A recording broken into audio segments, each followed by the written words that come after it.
Nitro Gang, and welcome to another Monday Nitro Gang Live. Let me give you guys a chance to come into the room here. That way, absolutely nobody misses any of the awesome Nitro action. Let's see. We got Joseph Watkins in the room, Bob's RC. We got Tim Raz. We got Mickery Repair. And Paul Pochi. I'll keep reading him off as time goes by. Now, guys, did you read the title to this video? We got Kevin Scroth over here, of course, and Sean Q. You never want to forget a member of the Nitro Gang, Vincent DeVersa and Rob Brain joining them. David Laverne. Guys, I could be a NASCAR announcer or some sort of announcer. It doesn't matter. We could announce some crap, okay? We got Frank Slugger Jr. He goes, "What's up, hybrid?" And Nitro Freaks. That's right. I kind of like the way you phrased that, bro. The Nitro Freaks are in the house, okay? We got Bubbles RC Shed, Old and Slow, Nitro Freak. So, guys, the title to this video, I didn't want to have to do this, but somebody tried to murder this OFNA Buggy right here, guys. Now, let me give you a little bit of a catch-up story. We got Benjamin Martinez and Steven Romano in the house. You know, I had to welcome you guys. I was about ready to do some storytelling. I was about ready to enjoy some energy drinks over here, you know. But when I see members of the Nitro Gang family come into the stream, I gotta make sure I say hello to them. We got Joseph Watkins, of course, and Oscar Oquendo with those Nitro Gang grapes. Well, bro, when summer rolls around next season, I'm going to be kickboxing the shit out of those grapes. Okay? There's going to be wine on the floor after that. Anyways, we got Gizmo RC. Let me give you guys a little update. Now, in the thumbnail to this video, you saw the T-Maxx, right? That's right. So, what was it? Yesterday? Yeah, a day ago, yesterday, I did a live stream and I ran that T-Maxx. Now, many of you were there. Some of you were not there. But we had about 150 people in the stream watching me run a little T-Maxx, okay? The 2-speed was sickening. The idling was sickening. You just couldn't kill it. Now, in the title to this video, it says T-Maxx Updates. Well, it turns out, I'm going to show you guys in a little bit, but when I got home that same day, I looked over the chassis on the T-Maxx and I'm like, oh man, why is the chassis completely wet? You know, it's like fully saturated in oil and fuel. We got Physic and Wild Bill and Nitro for life in the house right here. Sergio M. You know, I looked over the T-Maxx chassis and it looks like the fuel tank has a leak in it, actually. So, I gotta tell you, that thing ran great, even with a fuel tank leak. I mean, you can't kill it. You know, I don't know what else to say, but you couldn't kill that T-Maxx. You guys were there. Alright? Now, this OFNA, I picked it up this Sunday. Alright, now actually today's plan for the Monday Nitro Gang Live was supposed to be different because I have declared it to be Savage December. Now, there's no Savage here, right? There's no Savage. Well, I want you to know, I ran the Savage a little while ago, so for me, it's still freaking Savage December, my guys. And all of you out there. If you own a Savage, make sure you put at least half a tank through it today. Okay, that's your job. That's your job. Okay. Benjamin Martinez goes, the T-Maxx sounded great. Yeah, man. You know, when I got home, if I didn't inspect the chassis, and I'm going to show it to you, it's just that the table is a little bit packed right now. I have it a little bit further away, you know, within my 10 feet of nitro radius. Okay, so within 10 feet is the best safe zone to put all of your nitros. That way, if somebody comes and tries to take your nitros, you could instantly, you could beat them down. Okay? One time that somebody tried to take my nitro one time. They never tried that again. All right? Anyways, we got Bomb Boy. He goes, his is still in the rebuilding process. Benjamin Martinez goes, the 2-speed was on point. Yeah, man. I didn't even adjust the 2-speed on that T-Maxx. But more on that one later. I gotta say, it's quite sickening. Now, I heard there might be a new cooling head coming to my channel soon, guys, because the cooling head I used, it was destroyed. It was missing a ton of cooling fins, right? But we're going to get a new cooling head. Don't you worry about it. Now, as I'm watching people come in here, I'm gonna read this comment. It's a good one. Body worn Bobby goes, somebody tries to take your nitros, you headbutt the shit out of them. Yeah, that's right. That's right. Well, in this case, I had to do a little bit of something different, okay? Hulk Hogan, he would approve, my dudes. Now, before we start talking about this Axial motor, you know, there's some pertinent questions in the group. So this is an Axial 28, my dudes. Probably the sickest nitro motor that I currently own. And I'm in fact surprised that it was in this buggy. Now, we will be taking a look inside. We will be removing the cooling head. We'll take a look, okay? We'll take a look. Like I said, somebody tried to kill it. And there's more of a detailed story. Kevin Scroth here with a very pertinent question. He goes, is the HPI Savage worth the money? So the thing is, you know, I'm making Savage videos as we go. So basically my agenda, you know, we all have an agenda. My agenda is great fuel economy, to buy more nitros, and it's also to make one Savage video a week for Savage December. Now, where am I currently on my Savage break-in? I am on, well, I'm basically done at this point almost, you know. Well, I'm kind of talking, you know, kind of future tense, because that's actually my plan for tomorrow as well, to continue what I did before. I'm between tank 3 and 4. And the thing is sickening. It is truly beyond sickening. Like, it is awesome. Now, if you already have a Savage, it's not going to be that much more sickening. Okay, it's just not. We got a special shout out here to the Nitro Queen herself, Melissa. How you doing? Okay, thank you for stopping by. Enjoying some Monday Night Nitro. Okay, now, recently, Scott Steiner called me on his flip phone. Okay, Scott Steiner called, and he told me, bro, I only care about my peaks and my freaks. And I told him, I only care about making nitros great again. And that is what we're going to be doing today, guys. Okay. Now, let's talk a little bit. You know, we'll get into the history of this OFNA buggy. Now, oh, what is that, a starter box? Is that my first starter box, bro? Well, basically, yeah, it's my first starter box. I think that means there's going to be some sickening buggy action soon. Now, you know what? I'm not a big buggy fan, okay? Because center diffs, you know, you just don't need center diffs in life, guys. You just don't need it. It's like if you go to Wendy's and you get a burger, I ask them to hold the pickle. Like, I don't like the pickle. You know what I mean? Like, you don't need that pickle. But they sometimes forget the pickle, and they put it on anyway. Let's continue. It ain't about the pickles, all right? So, I'll remove the body in a little bit. Actually, there's a second body here. Okay, so this guy tried to actually kill both bodies.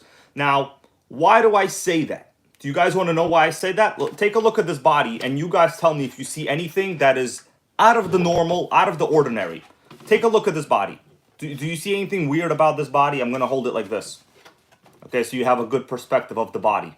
This is the body gang. Okay? Pam Anderson is not here, but the OFNA body gang is here. Alright, brother? So, what's weird about this body, guys? I'm waiting for a response. I'm looking at the live stream and I'm waiting. I'm trying to make this interactive, my dudes. Interactivity, okay? Alright, like connectivity, but interactivity. So, JD Posse, how you doing? He goes, the flame's looking good. So, let me hold both of these bodies up. And tell me if you see anything common with both of them. Okay, well, one person, David Laverne here, got it right. So I'm going to hold both of these up, guys. Do you see a common theme? What is the least common denominator? Well, do you see the front of these bodies? They're both missing where the body post is supposed to go. This guy killed the freaking body by cutting off the damn hole. Now, honestly, you know, if this was like some other car where you had multiple body post holes, it really wouldn't matter. But on a buggy, you have one in the back and you have one in the front. This means you might as well wear this as a hat now. Okay? What do you think about that, guys? Look at that. It won't even stay on my head. Sickening. I don't know why anybody would do that. At first, I was like, okay, well, you know, maybe it fell off or something. But This is a legitimate scissor cut. Look at this cut, guys. This is cut by scissors. He cut off the whole front clip of the body. Like, why would you do that? And quite sickening. Now, some would say, especially Sean Q over here, he would say pissoning, yes. So basically, this other one over here, I didn't show you guys during the stream because it pissed me off so much.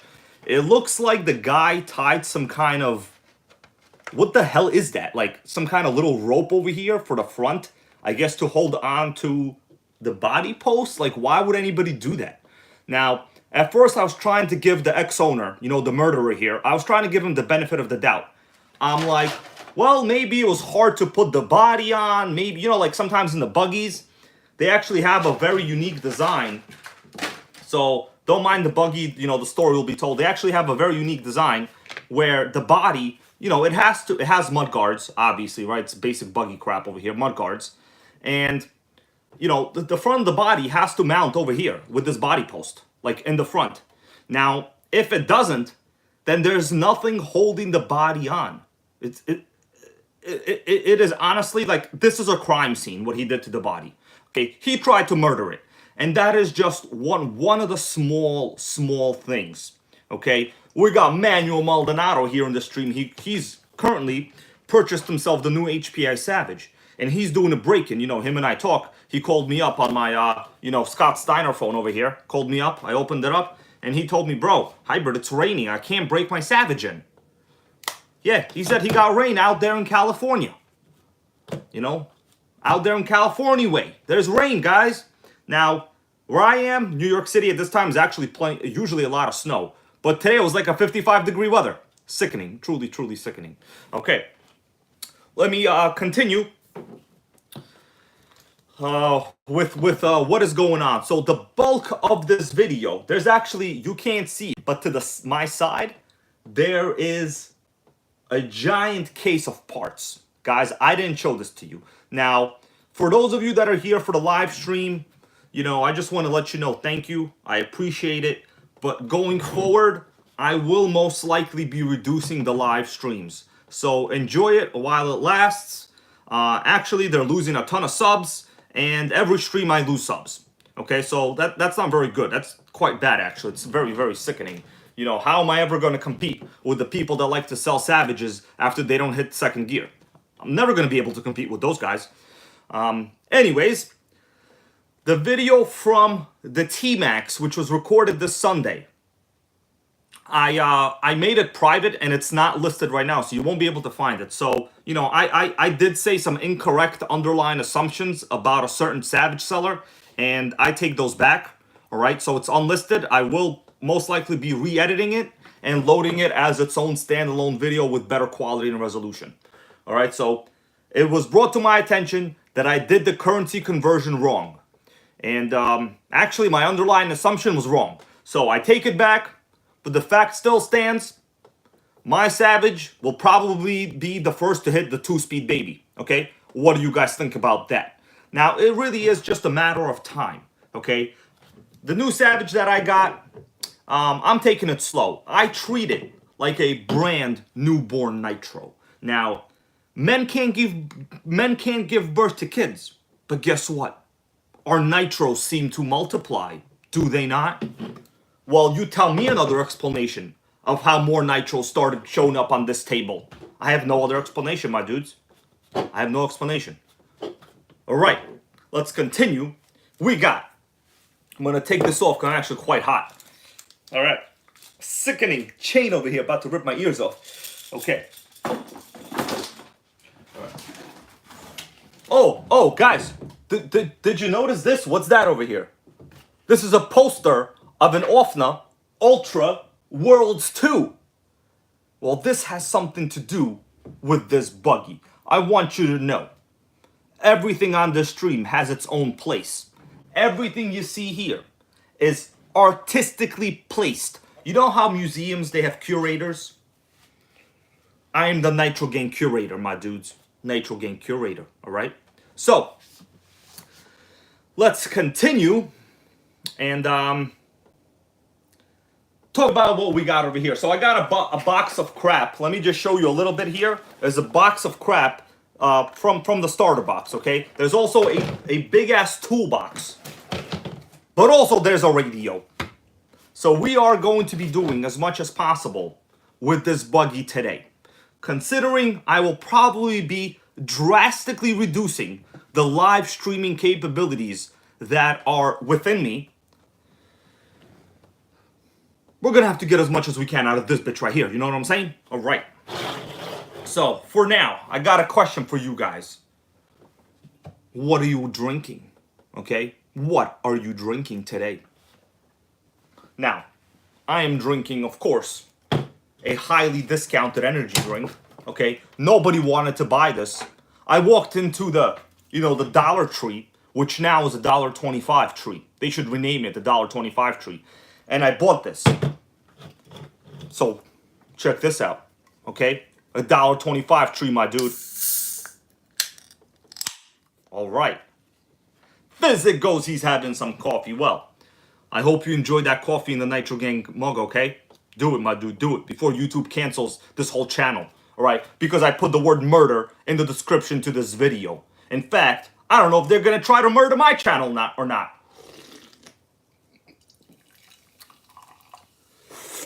While other YouTubers describe their RCs as, I got a new toy, this is the best toy, this toy is the biggest, we don't do that kind of stuff. We're talking about someone tried to murder my OFNA, okay? They tried to murder it. Sickening, sickening. All right. And guys, yes, don't worry, we're just getting started here. We're getting started. This energy, I could do this all freaking night. And guys, I will be opening up this Axial 28 motor. Now, some of you might already know, how many ports are in this?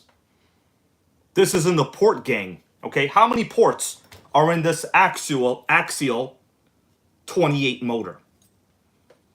How many ports we got, my dudes? All right, I'm going to answer this question. Pyro Tony over here, he goes, hybrid, I thought you hate buggies. Actually, yes, I hate buggies, but you know what I hate a lot less?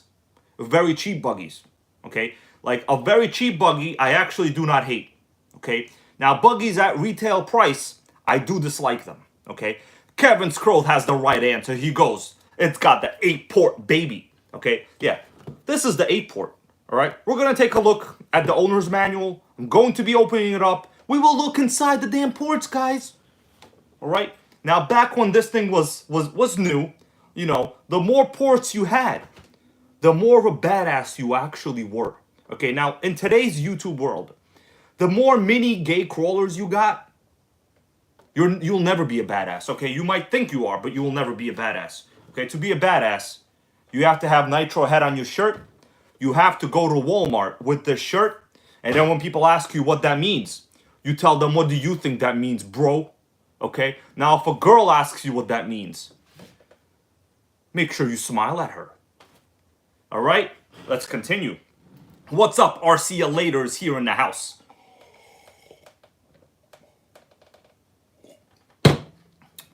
Sickening. All right. Let me catch up to some of these comments, and guys, we're gonna get started. All right.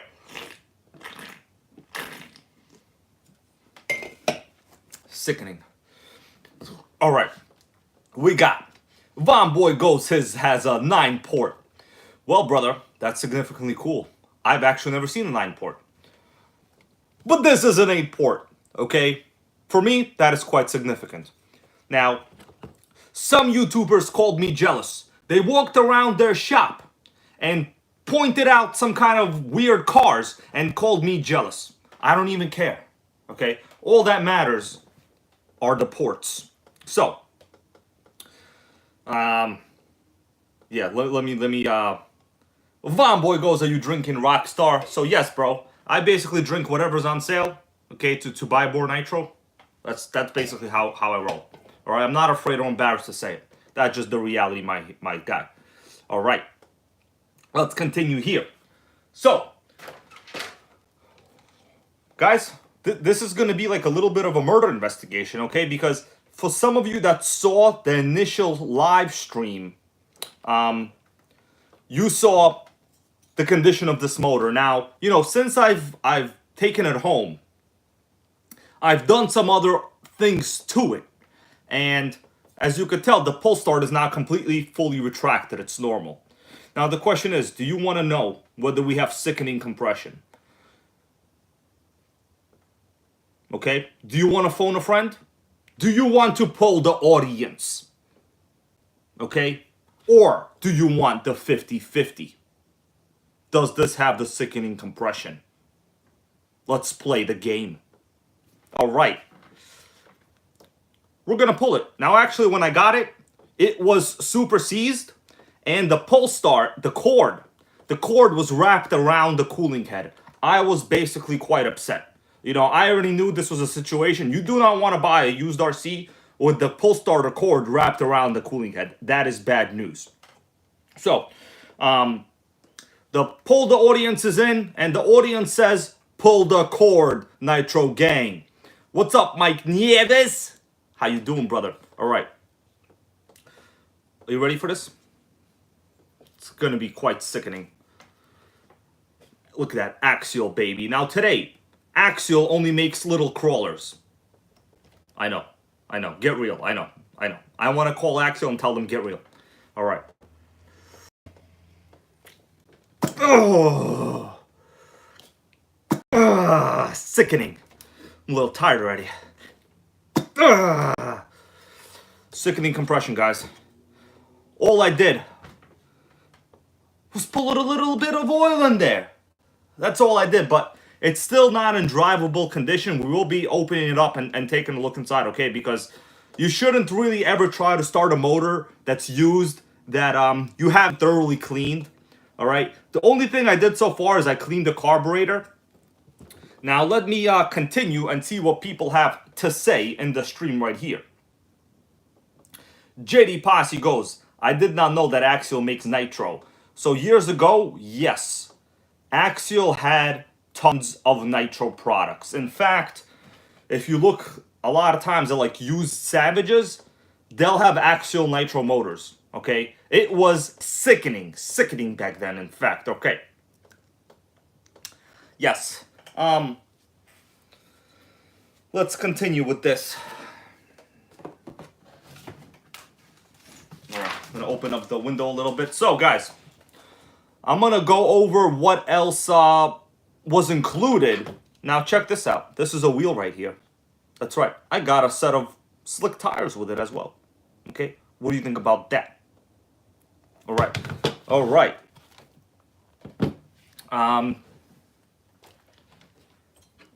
Let's continue.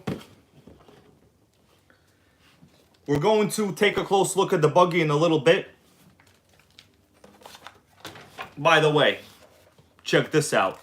An original high-tech servo box. Okay? Now, guys, years ago, this was the servo people got. Okay? This was the top-notch servo. HS 645 MG. Super torque. Okay, actually it says ultra torque, but you know, whatever, you understand what I'm saying. Hella torque in this thing right here. Hella torque. The starter box. We got ourselves a starter box right here. Now notice this little cool pull handle.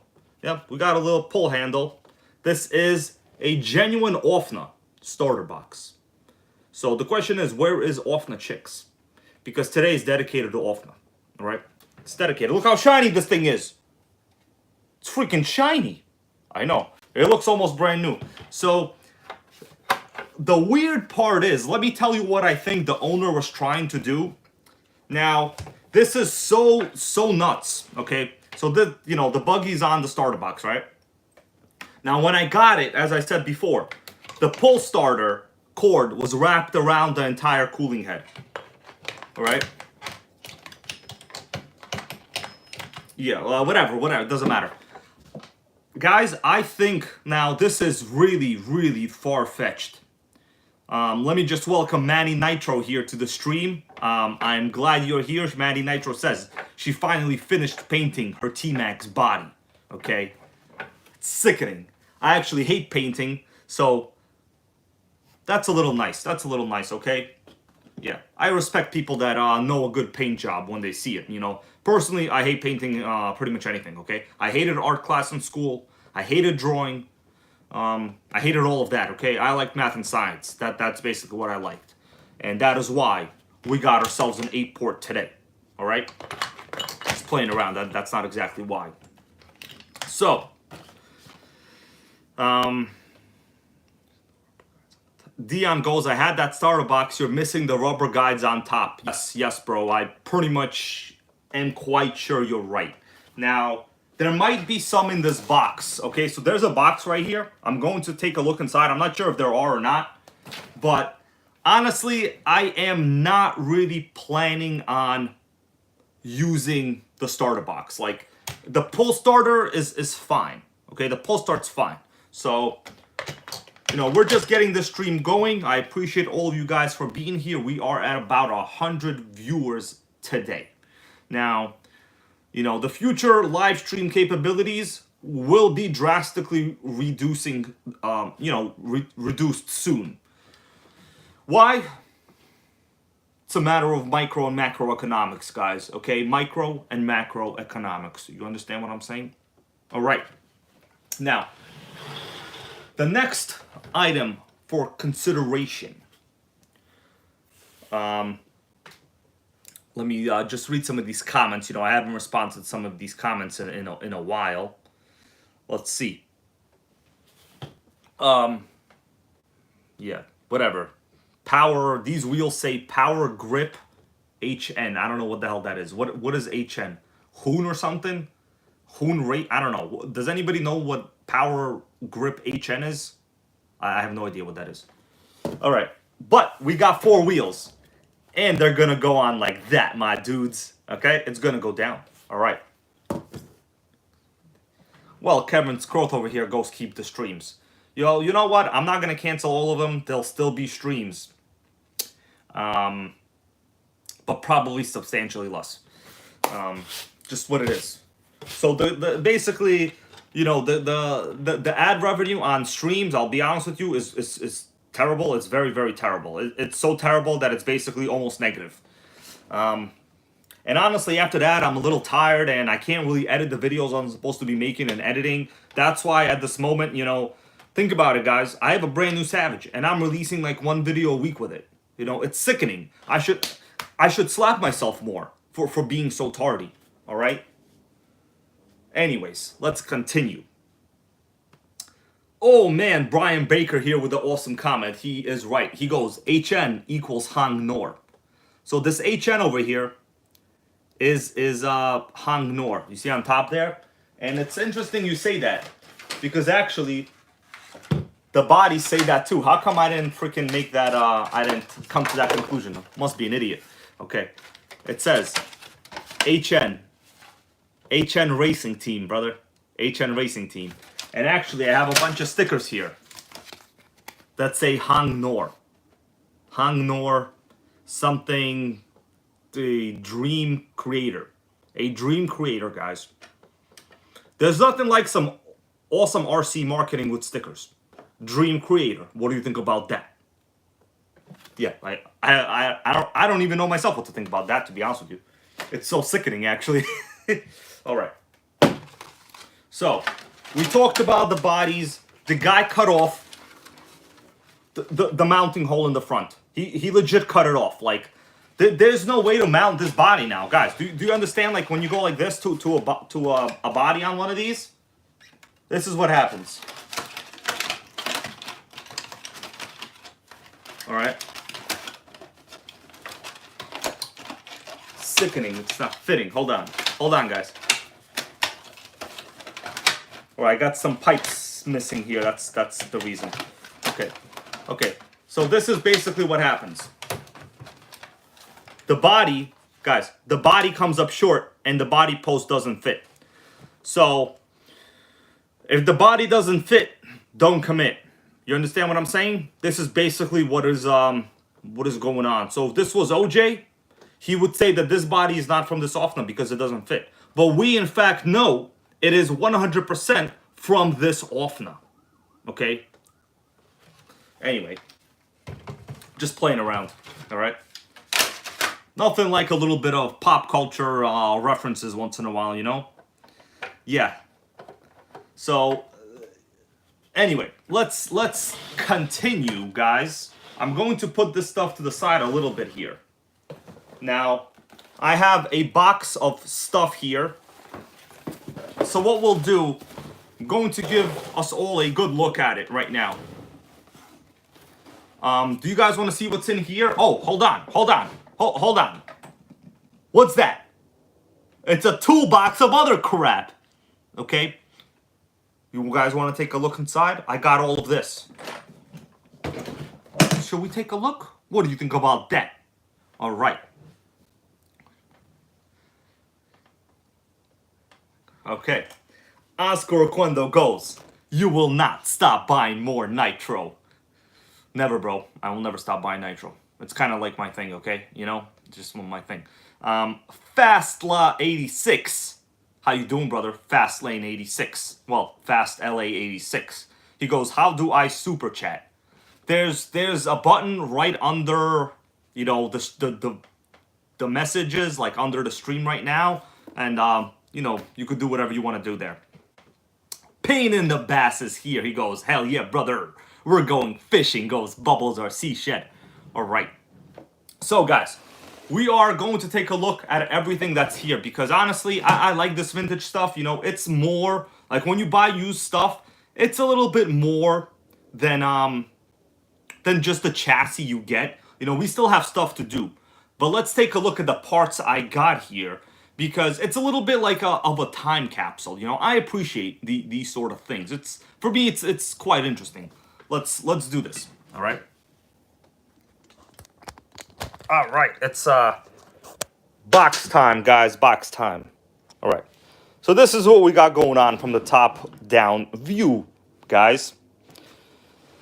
Now, we still haven't really determined which model this is. So I haven't asked you guys the question of which model this is. And I've been going back and forth trying to determine which model buggy this is. Now, the thing is with the OFNAs, there are so many different combinations of these. It's quite sickening, actually. Now, this is for sure the cheaper model, because I could tell in the front it does not have pivot ball suspension. So this is like the C-hub, I think they call suspension, regular suspension over here. But the Axial, sickening.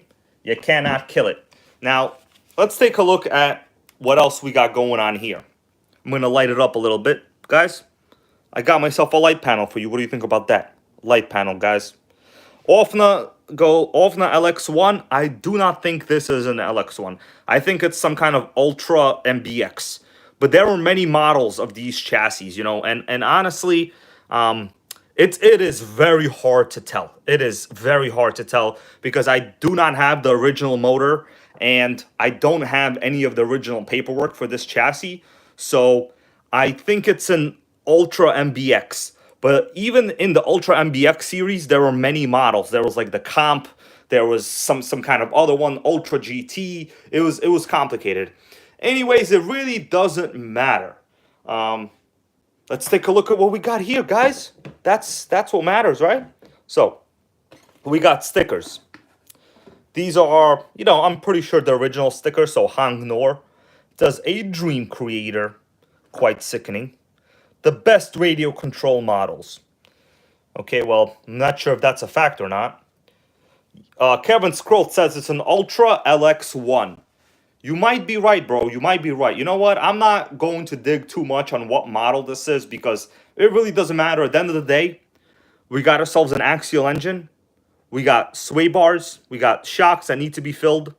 You know, we got high-tech servos, which is pretty standard for that time for upgraded parts. Oh, Pain in the Bass with a $2 donation. He must have caught himself some fish today. Thank you, brother. Pain in the Bass. Over here. We got a metal spur gear. That's a nice touch, okay? Of course, we got ourselves as well, what is that? You know, front and rear brake bias. This is basic buggy stuff. You know, the filter is deteriorated. I had to remove it. Anyways, what's cool about old OFNAs is they still have the 17mm hubs. All right? Now, the front wheel is dirty. I didn't wash it, but the back wheel is clean. I washed the back wheel very well over here. So guys, the back wheel is washed, it's clean, you know. This stuff really doesn't matter. Now, let's continue looking at what else we got, all right? Okay. Thank you all for being here, you know, appreciating this content. You know, some of my jokes, I understand, might not be for everybody, but that's just kind of what it is. You shouldn't be afraid to be yourself, all right? Whether it's on a live stream or with, you know, whoever you choose to be with yourself with, okay? Or not yourself with. So we got more of these wheels. We got 4 of these wheels. Okay, guys? So it looks like the dude tried to paint them. By try, I mean he did paint them, but, you know, paint is terrible. I would have really preferred that he kept this non-painted. Man, because the thing is, anytime you paint wheels, they're going to get chipped. And this is one of those times, guys. Sickening. Killed those wheels for sure. We got some springs. I don't know if they're from this buggy. Probably the rear springs. Anyways. The rest of this stuff is just like nonsense. We got... Oh yeah, this looks like it plugs into... Okay, we're going to keep this here. That's for the starter box for sure. Now here we got a Habaco 12-volt charger. Some kind of adapters. This looks like an AC-DC adapter for... I'm honestly not sure. Because, okay, this is a JST charger for something. Maybe it doesn't really matter. We have the back of a Force model pulse start. All right. So there's none of those pads here for the starter box. Okay, so that's this, guys, okay? We're going to move on. There's still a whole box of stuff here. Oh, my light panel fell. All right. So that's this OFNA starter box. This is my first starter box, my dudes. So it says, new RTR box includes 12-volt battery. Well, I don't have the 12-volt battery. That's kind of sick. I wish I had it. True Start 1/8 off-road buggy starter box. Okay. Yeah. So, you know, dual motors, whatever, starter box stuff, you know. Let's continue. All right, now we're going to look inside this toolbox. So you guys ready? We're gonna open it up. Let's do it. Whoa, here we go. Now we're gonna go tier by tier. All right, we're gonna take a look at the first tier. So here we have a 17mm nut, right, for the wheels, like that. I guess you put this in. You put this in a drill or something, right? We got a clutch bell. Not sure if it's from this chassis or not, to be honest with you. We got some sickening Nitro Star pulse starts over here. This is honestly relatively priceless. And look at that. It retracts perfect. Perfect. HPI Nitro Start, pulse start right here. Love this. Some old Radio Shack rechargeable batteries. This is garbage right here. Let's open it up now. So, on the inside, we got, you know, the stuff for the times. We got afterrun oil that looks like shock oil, some garbage over here, some hobby knives. We got a glow driver that I'm not going to use. On the bottom here, we have a wrench, some tools, and a whole bunch of chargers. So I already looked at most of it. You know, it's basically just whatever. But it's kind of cool to see that you get something like this. You know, the guy just basically gave it to me. Most of this is just going to be thrown away, you know. But it really doesn't matter. So let's continue now. Because the NitroGang stream is never dead. You know, it might end, but it never actually dies. Okay. Okay, so I can't lock it right now, so we're just going to move it to the side. All right. Now, let me flip this a little bit. All right, guys. So, what'd you think about those parts? Quite sickening. By the way, you're getting a nice view here from the OFNA. What do you think about that? All right. Now, let me move this actually a little bit. So, what I've done so far to this buggy, I've basically cleaned the fuel tank. All right, the fuel tank is good. It's clean. There's nothing wrong with it. So the owner, it's a little bit weird because he did not leave fuel in the tank. Like, the tank was clean. There was no residue in it, but he also put 0 after an oil in the motor. There was no oil. But you guys saw, like, when I opened up the box, there was oil in the box. So, like, why would he not put oil in the box, in the motor? Like, I don't get it. But he didn't do it. Like, anyways. We got 105 people in the stream now. And guys, should we take apart the Axial engine now? I think we should. All right. Let me get ready. I'm going to get some of my tools and equipment here. Then we will start doing it. Let me just check some of these comments here, guys. I don't want you to think I am forgetting about you. All right. Jake Rocho says, let's look inside. We're getting there, brother. We're getting there. Okay. Okay. Yeah. So, let me get my tools. We're going to open up the motor, guys. We're going to look inside the 8-port motor. Boy goes, you can remove paint without damaging the Lexan with acetone-free nail polish. The thing is, like, it's a lot of extra work. I'm not going to do that. Like, I'll be honest with you, I'm not going to do that, okay? I'm not going to tell you I will do it because I'm not going to do it, all right? What I will be busy doing is making Nitro great again, not, like, removing paint from wheels. Like, if I don't like it, whatever, big whoop. As long as it performs fine. You know what I mean? Like, it's just, it's all right. But you're right, I've seen people do it, in fact. I think I've seen it on Tamiya Legends channel, Sickening channel. I do like some of the vintage Tamiya stuff as well. All right. Jayla Bree goes, I'm curious what the vintage Duratrax is. So, yes, today's video was supposed to be about the Duratrax clone, but I changed my mind, you know, because events came down, events happened, you know, certain people changed my mind. Actually, it was just me. I'm not influenced that easily, okay? Let's open up the motor, bro.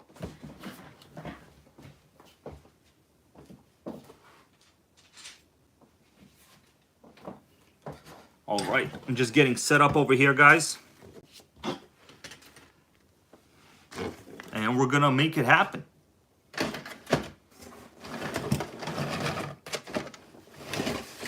Okay. Oh, we got some. All right. First, yeah. RC Workbench goes, Duratrax fanboy. Bro, so am I. I love Duratrax. Okay, I had many Duratrax. I had the Duratrax Warhead Evo. I had the Warhead. I had the RTX 27. Oh, did I just give away which other Duratrax I got?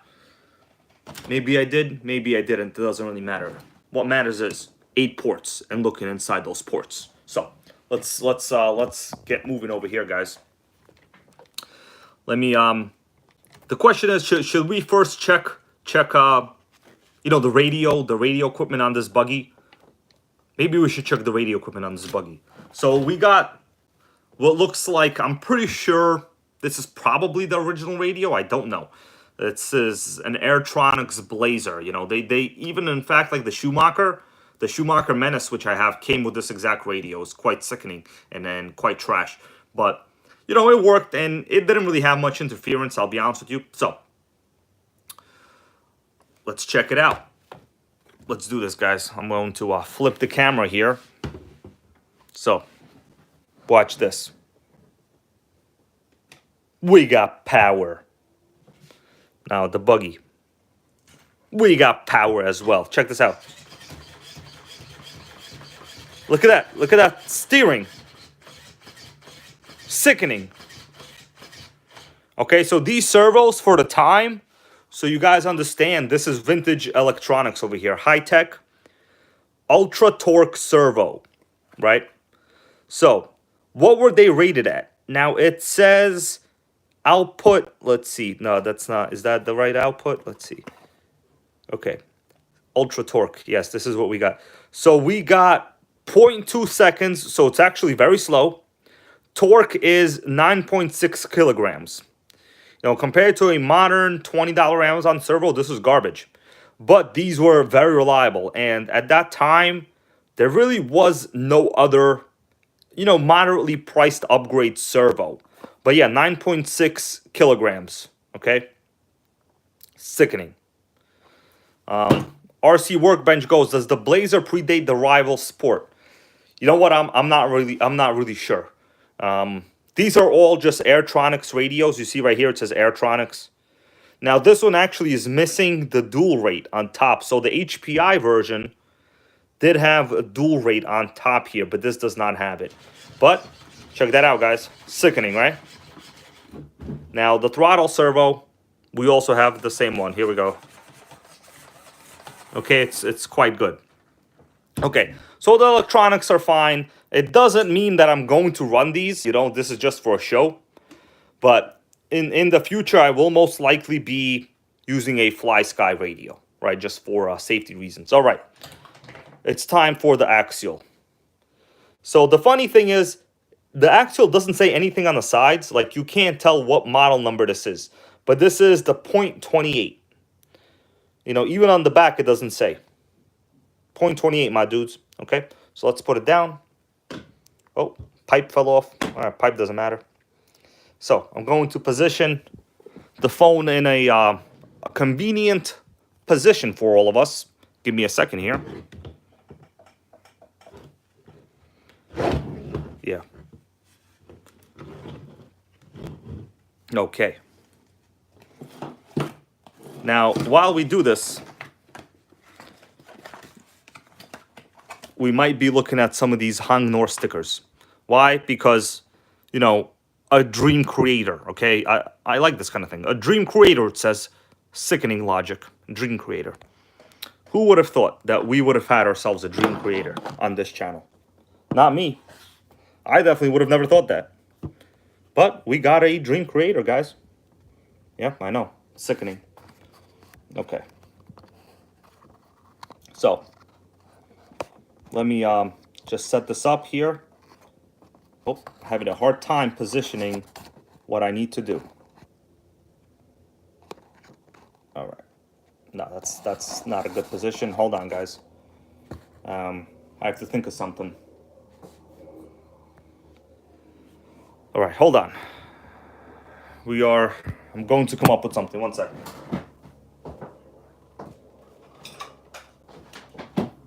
All right, we're gonna use a professional phone holder. Very, very professional. High level profession over here. All right. So this might be one of the last streams. Just letting you guys know. Just the way the cookie crumbles, you understand? All right. All right. John Goodwin goes, what model did this Axial motor come in? I don't think these motors came in models. These were just motors you bought yourself. Okay, I don't think this actually came in any model, to be honest with you. But the weird part is, like, without knowing what it is, it doesn't say anything on the side of this block. It's weird. Like, would it have killed them to put, like, a 28 or some kind of description here? I don't know. Okay. So, let me adjust this. We'll get the pipe here. All right. All right. Sickening right here. The kind of stuff I have to do for all of us. But it's okay. It's what you do, guys. That's what you do. All right. So I'm having a hard time here, actually. If I get pissed off, I'll just turn the stream off. I want you guys to... Oh, not having a very good day today. Quite sickening day, in fact. Okay.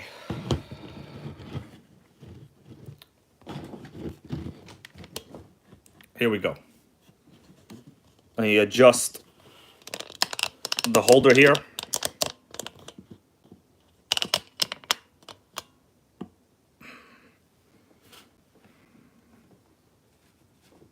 Okay. So Once I move it, it'll be a little bit of a better position.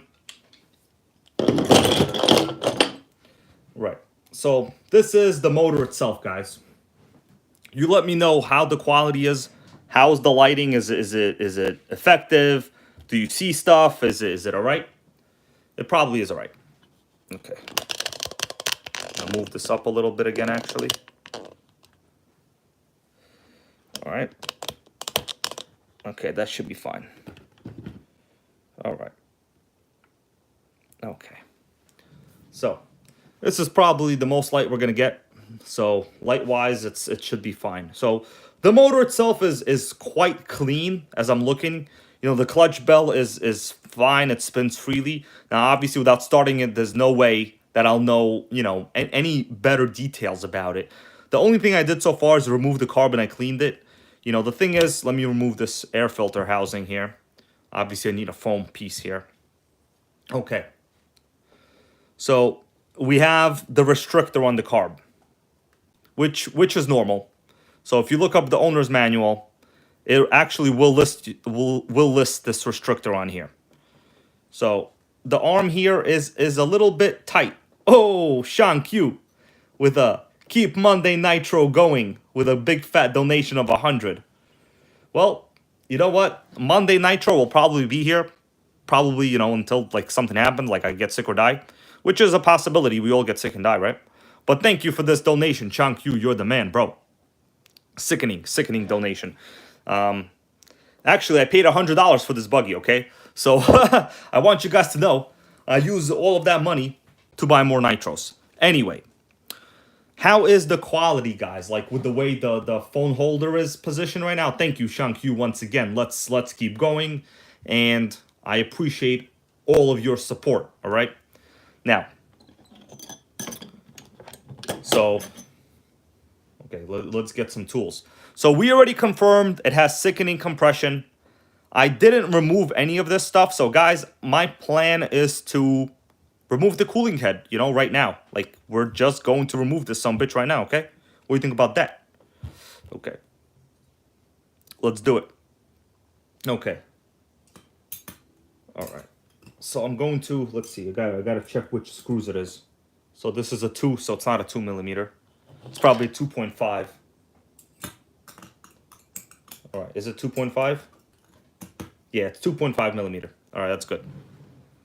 All right, guys, 2.5mm right here. Honestly, I am surprised that the cooling head is not dead in this. All right. Super tight. Okay, so we're gonna remove the cooling head. We're gonna take a look. All right, I will be restoring this like later if it needs to be cleaned.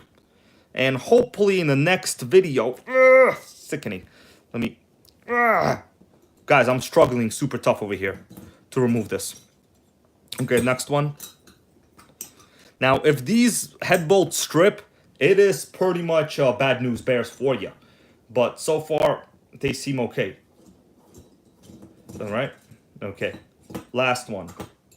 Okay, that one was very light. Okay, guys, let's continue now. Okay, you guys ready? I can remove the cooling head now. Let's do this. You guys ready? Who's ready? All right. Let's do it.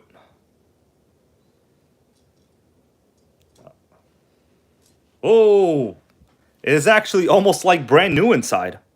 Guys, well, I don't know whether this is good or bad news because like usually if the motors are brand new, that either means somebody killed it right away or couldn't start it. In which case, it might look new, but they probably might have killed it almost right away. So let me use the pull start now. So the head button, let's just check this part of the motor. The glow plug and the head button look brand new. Okay, look, it looks brand new, guys. I bet if I wanted to, it will probably start in this video. Now, we came here to see some ports, did we not? We came to see some ports, yes. It's all about the port job. Right, guys? Port job. Now, let's see. Whoa, sickening. Okay, I'm going to... Look at that. Sickening. So, I don't know why. Okay, I'm going to go all the way down. To open the ports. Let me just open the ports here. All right. So now that we can see the ports, we're going to take a close look at them. Now, guys, what really is a little interesting is why this motor had the cooling head, why the pull start cord was wrapped around the cooling head. Let me just adjust some of this lighting. Okay, so take a look inside there. So we got some ports over there, sickening ports, all the way around. Take a look at that. Exhaust port is obviously the largest one in the back there. All right. So we got, let's just count them. I don't know if we will be able to because it's kind of complicated here. So we're going to count the ports, guys. Are you ready for this? So we're going to start with I guess we'll start with the exhaust port. We'll just count that as 1, and we will go clockwise. All right, so okay, let me hold it like this. We're going to count them. It should be 8. Pyro Tony goes damn. Yeah, bro, I know. Super damn. Damning, some would say. Okay, so let's start with the exhaust port. That's 1. Oh, man, I moved the crankshaft. Hold up, guys. I moved the crankshaft. Hold on. I got to move it again. I gotta move this. Hold on. All right. I got to hold this better so I don't move the crankshaft. Okay. Let's do this. All right. Sorry for the vibration here. Okay, guys. So, we got... this is a little sickening. Let me get a better lighting system here going on. Okay. Guys, I can't even see myself right now. Hold on.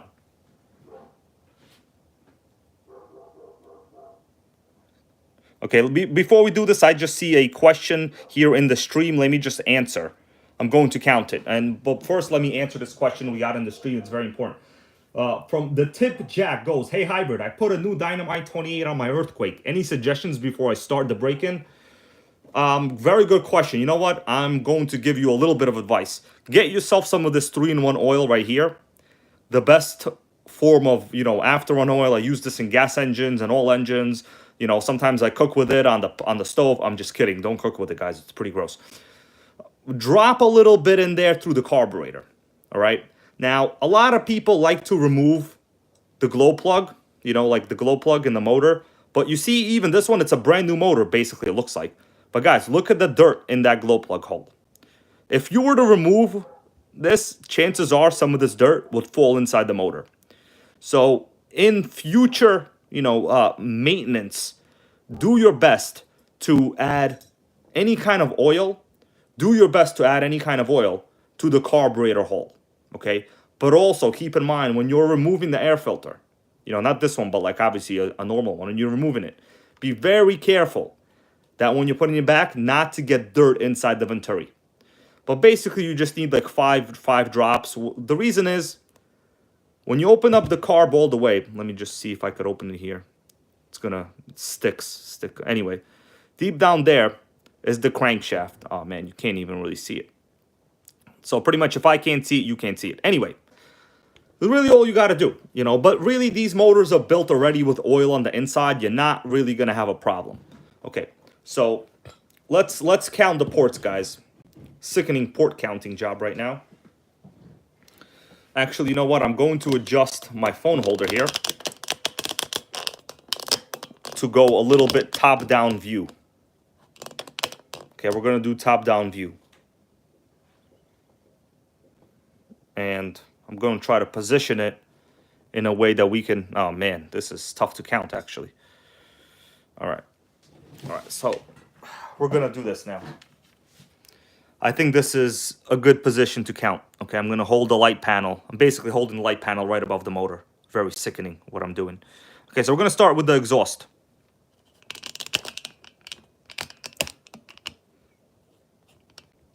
Oh, man. This is tough. Guys, I think I bit off something that I can't chew. And it's definitely not tacos or pizza. Okay, so exhaust port is 1. We're going to go around. 1, 2, 3, 4, 5, 6, 7. Hold on. So, well, there might be some hidden ones. Hold on. There's 2 here. Yeah, there's 2 on the side. 2 over there. 2 over there. And the exhaust. So that's a 7 port. Well, there might be one that, is below one of these that we can't see. Either way, We got tons of freaking ports, guys. Okay, what do you think about those ports? Yeah, we got tons of ports over here. You got it, the tip jack, no problem, bro. That was a great question about what to do to break in an engine. So now what I will do to not kill this engine any more than somebody already did, we're going to give it a little bit of oil too, okay? Oh yeah, enjoy that, my dudes. Feels good, doesn't it? Yeah. When you put oil down a motor, it always feels good. Check that out. Sickening. Look at that smoothness. You could even hear it a little bit there. So, you know, this motor has compression. I am honestly happy to say that I think the owner didn't kill it. Which is a little weird because why would he get a brand new Axial motor, right? And barely even run it. I don't know. He didn't really tell me much of the history or the details here. But I would assume it's you know, he probably didn't run it much, I would say. So Pyro Tony goes, it looks like 6 ports. All right, so for the thing is, yes, but there's also ports that are under. They're not all in the same line. You know what I mean? So there's other ports that are not all in the same line. So for our purposes, how about we take a look at the manual and a little bit of the description of this engine. What do you guys think? Should we go online? We're gonna go online.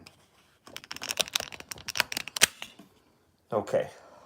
So, whoa, super uncomfortable what I'm doing over here. By the way, can barely move. All right. So I've pulled up. Oh, that's you guys. How you doing? How you doing? Yeah. Hope you're enjoying the show. So I've pulled up some actual stuff. So this is the actual motor that we're talking about, okay? So right over here. You know what? Before I answer this question, you know, before we do this, let me go back. There's a question here in the stream. I'm going to answer it from Benjamin Bates.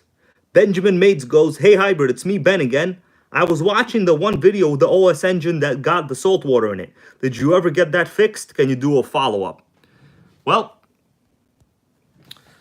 that is a good question. Do you guys want to see the OS engine that experienced saltwater damage? It is actually a little bit away from the 10-foot nitro radius right now, but I can go get it. What's up, Kellen's Automotive? So I can go get it and show it to you right now. You guys want to see it? Okay. So big updates with that engine. I haven't done well. You know what? Let me just go get it. I'm gonna shut up right now. Actually, let me get it. Let me put you back over here. And give me like 10 seconds. I gotta walk over and I gotta pick it up.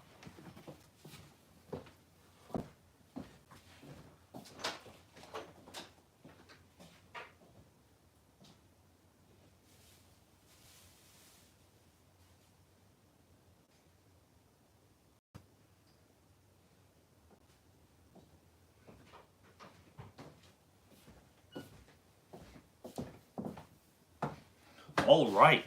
So guys, you know, I care about your questions. I want you to know that. Even though sometimes when I miss them, that's because it's kind of hard for me to follow them all along.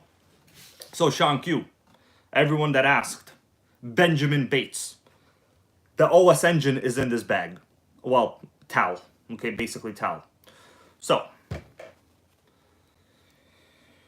it's going to upset me right now. Should I do this? This is actually going to upset me right now.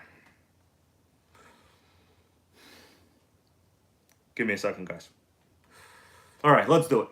Killed my motor, bro. Nothing makes me upset more than that. Okay. I'm going to give you a close-up view. Let me just position it. It's quite sickening what you're going to see inside this OS motor. 18TZ. The best motor for a Revo or any T-Maxx you can get. Now, we're going to have maybe 3 moments of silence, guys. I'm going to show you right now.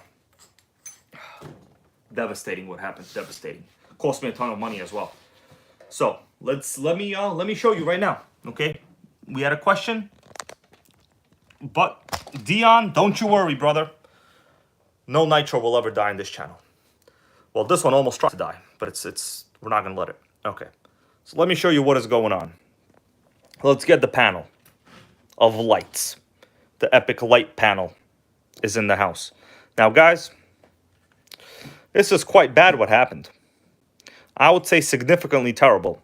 Now, take a look inside this motor. Some of you have seen this already. Some of you might not.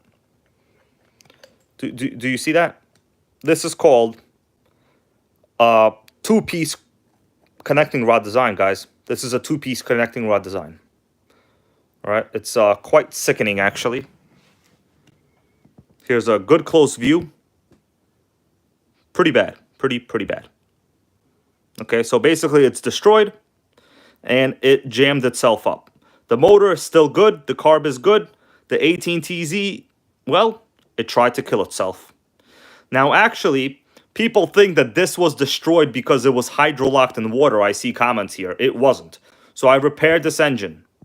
And I ran many tanks through it after that, guys.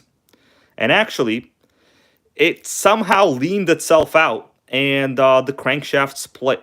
So it actually ran about a quart after the saltwater incident.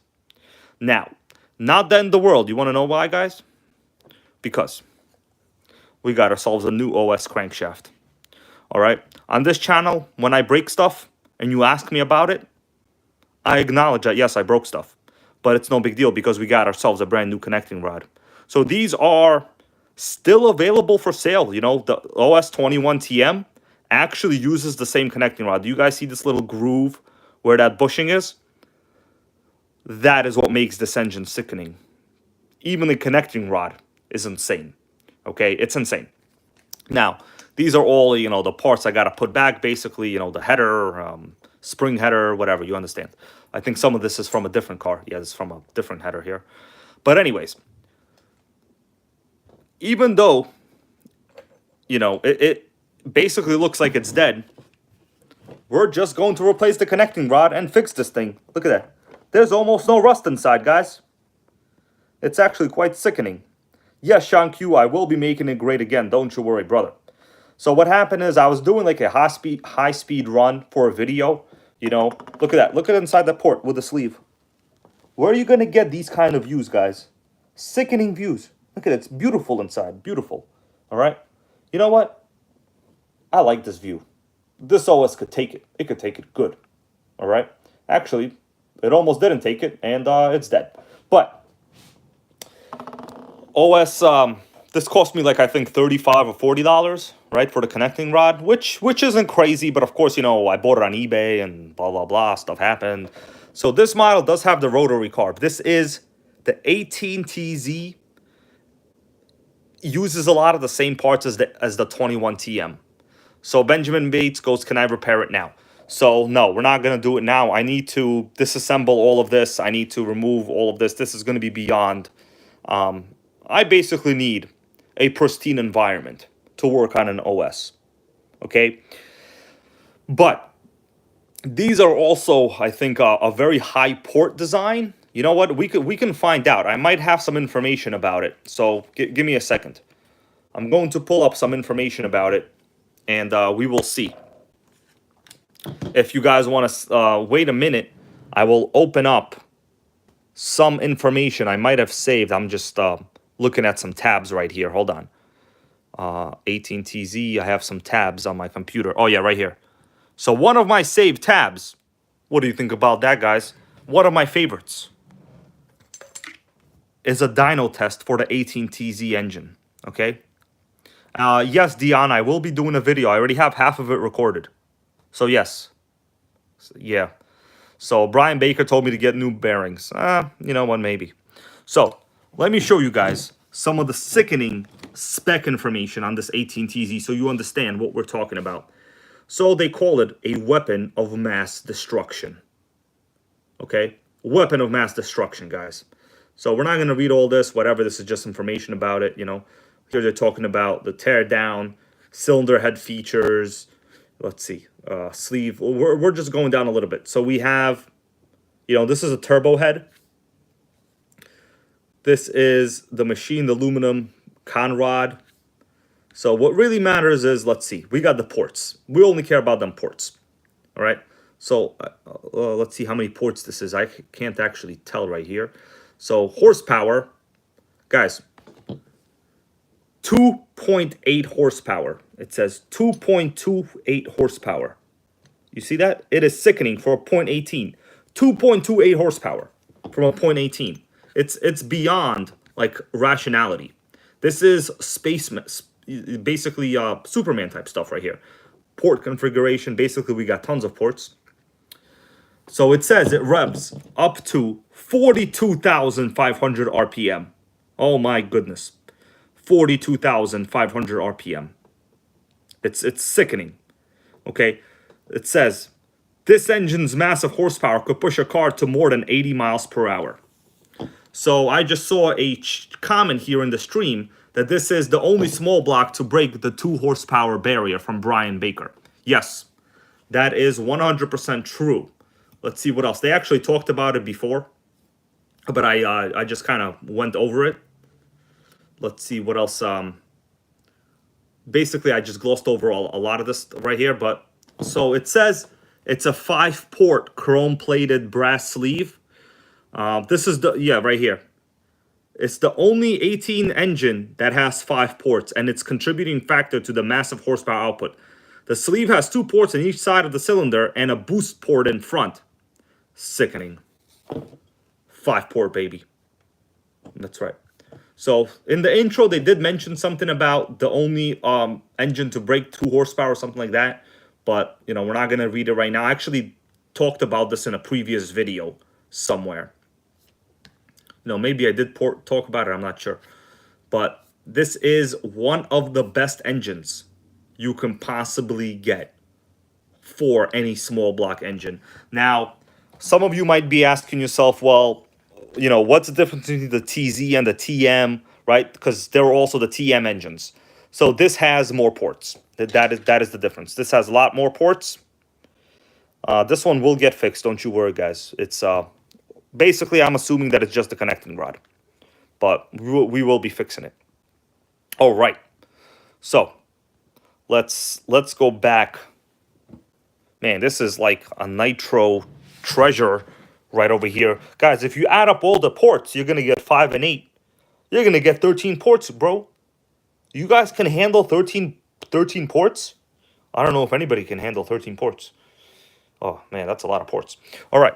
So let's talk now about the 21, what is this? The 28 Axial, right? You guys want to see some of the information on the 28 Axial?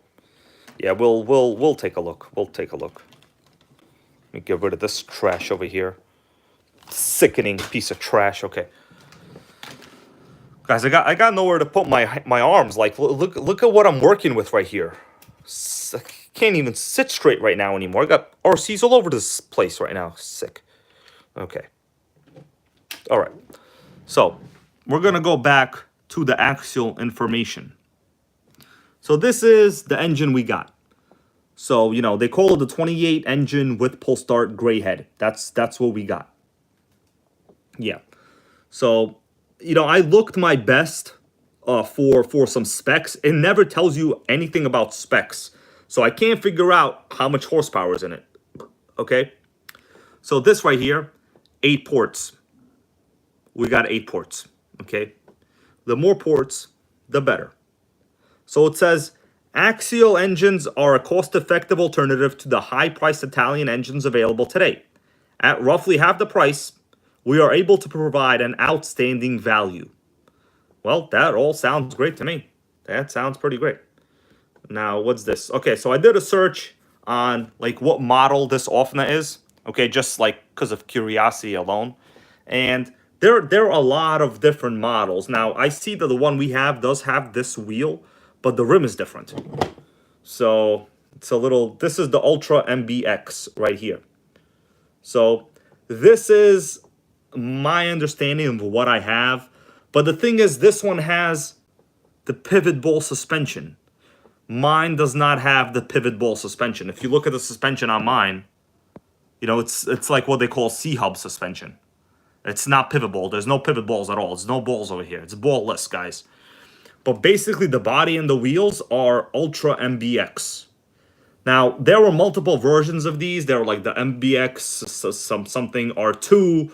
You see like I don't even know. There are like so many different models of these. It's kind of complicated, to be honest with you. And either way, we're not going to get into like which model exactly it is because it's kind of meaningless. This is the Axial owner's manual to this engine, right? So I looked at it, and there's basically no information at all other than like exploded parts views and how to tune the carb.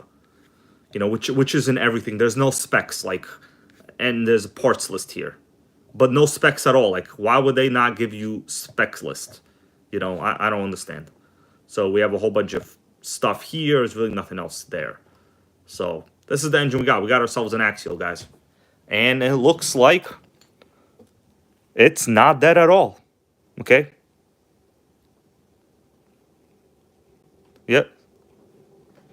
Right. So quite sickening. Now, you know, this carburetor is a little bit sticky. You know, it doesn't really move that well. So I will be, you know, hopefully once you put fuel through it, it'll be okay. Now, in the future, you know, when I try to run this, this OFNA, and I'm telling you, I'm going to be fast tracking this right here. This is going to be on the fast track to running again. Okay. What do you guys think about that? Should we fast track it? I might actually fast track it.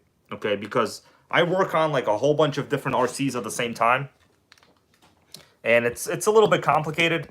You know, one of the biggest limiting factors is storage. What's up, Turok? Turok over here goes fast track it. Yeah, brother, I will. Turok over here. How you doing?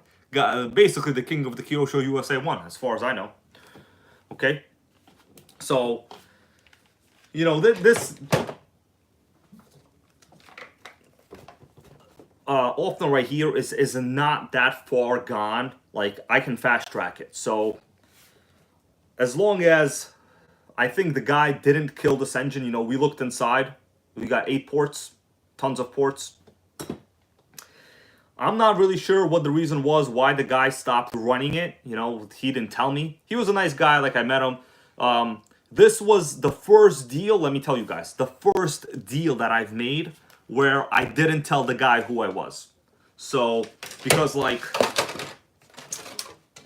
I just didn't do it, you know? But he basically tried to kill this body with the way it is.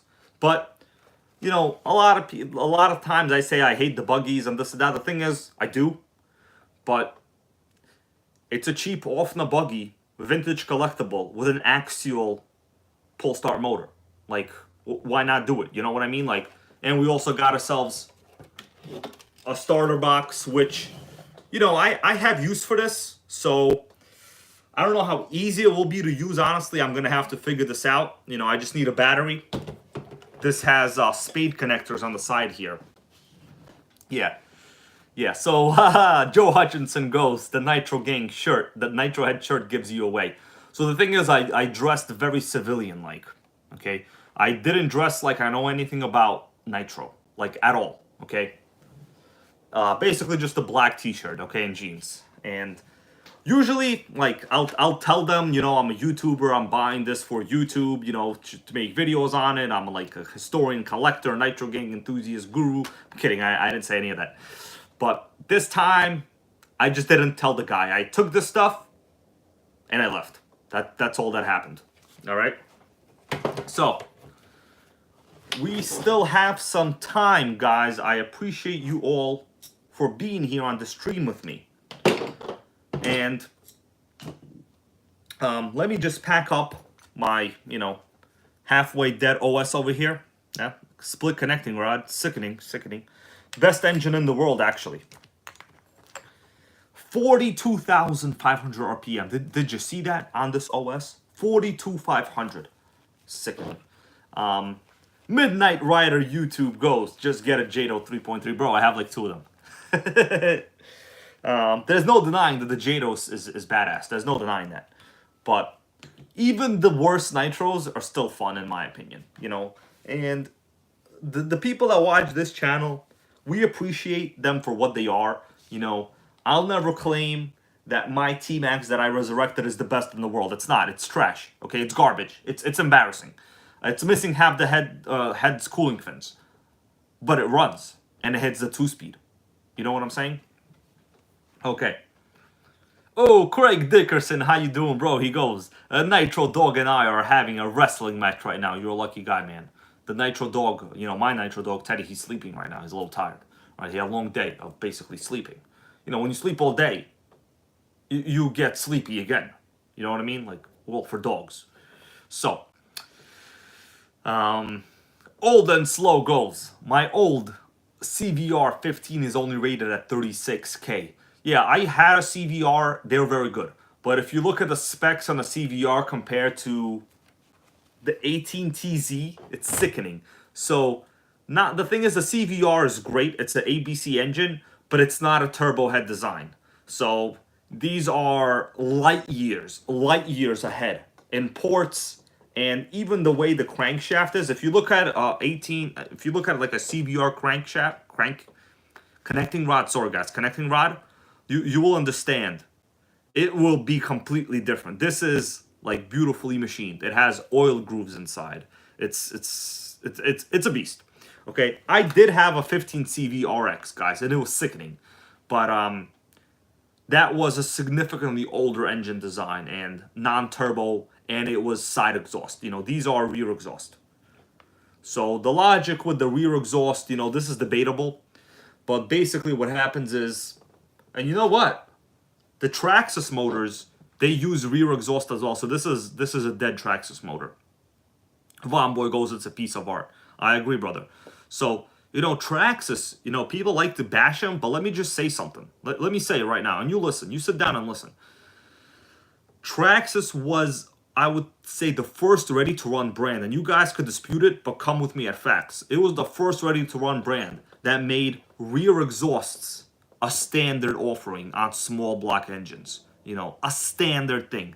Back when the 2.5 came out, you know, OS was still making like side exhaust small block engines. Now, the logic is with the rear exhaust, I guess it's easier for it to exit. I'm not quite sure what the actual logic is. Maybe it's like the round port. I did read something about it somewhere, but at this point I really don't remember anymore. Anyway, yeah. So, you know, there's a lot of Traxxas haters in this world. Many of them, actually. Many of them even in the Nitro Gang, and that's fine. But the rear exhaust, I'm going to read this right here from Rob Brain. He goes, I feel the rear exhaust gives better port spacing and exit your front bearing block must something. Well, anyways, couldn't read that well. But the rear exhaust is used on all performance engines. You know, if big block engines like this didn't have rear exhaust, then you would, I mean, if it wasn't the benefit, then why would they have it, right? Like, we all agree that rear exhaust engines dominate racing, right? Like, we all agree on that. Like, there's no argument on that factor there. And Traxxas was the only mainstream manufacturer that streamlined the standard use of rear exhaust small block engines in their ready-to-run vehicles. Okay, so, you know, they say they're the fastest name in racing. I say they have the fastest exiting exhaust in racing as well. All right, so, yeah, straight in, straight out goes Jake Rocho. That's right. So basically, there was also something about, you know, so, you know, when fuel and air goes in, right, it's basically mixed like in the front of the car. Now, if it exits in the back, you have a very straight flow pattern. You know, we're not getting into the dynamics of like combustion inside this motor. That's beyond like, you know, our understanding at this point. I don't have any illustrations. We could, you know, read about it, but rear exhaust is on basically everything. That's right, Benjamin Bates. You understand. So people put down the 2.5 and the 3.3. It's a rear exhaust small block engine. Like, there is nothing else. Okay, Midnight Rider YouTube goes, what is your favorite RC brand? You know, it's hard to say. I'll tell you, my favorite RC brand is the one that I could buy the most of, spend the least on repairing, and be able to resell, get parts easy, run rich and loud. I never really have to worry about them cutting parts. So that only really leaves you with what, guys? That only really leaves you with Traxxas.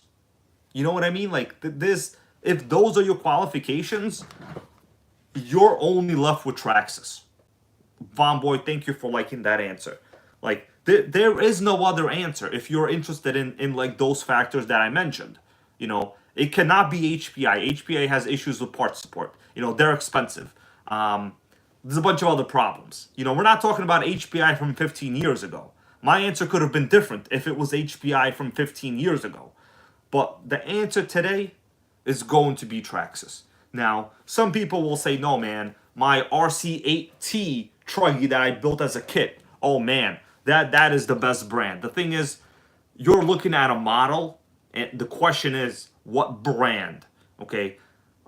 Team Associated is dead, basically. So you can't, that's not even a logical answer. Okay? There's no parts for any of their retro models. Now, some people would say,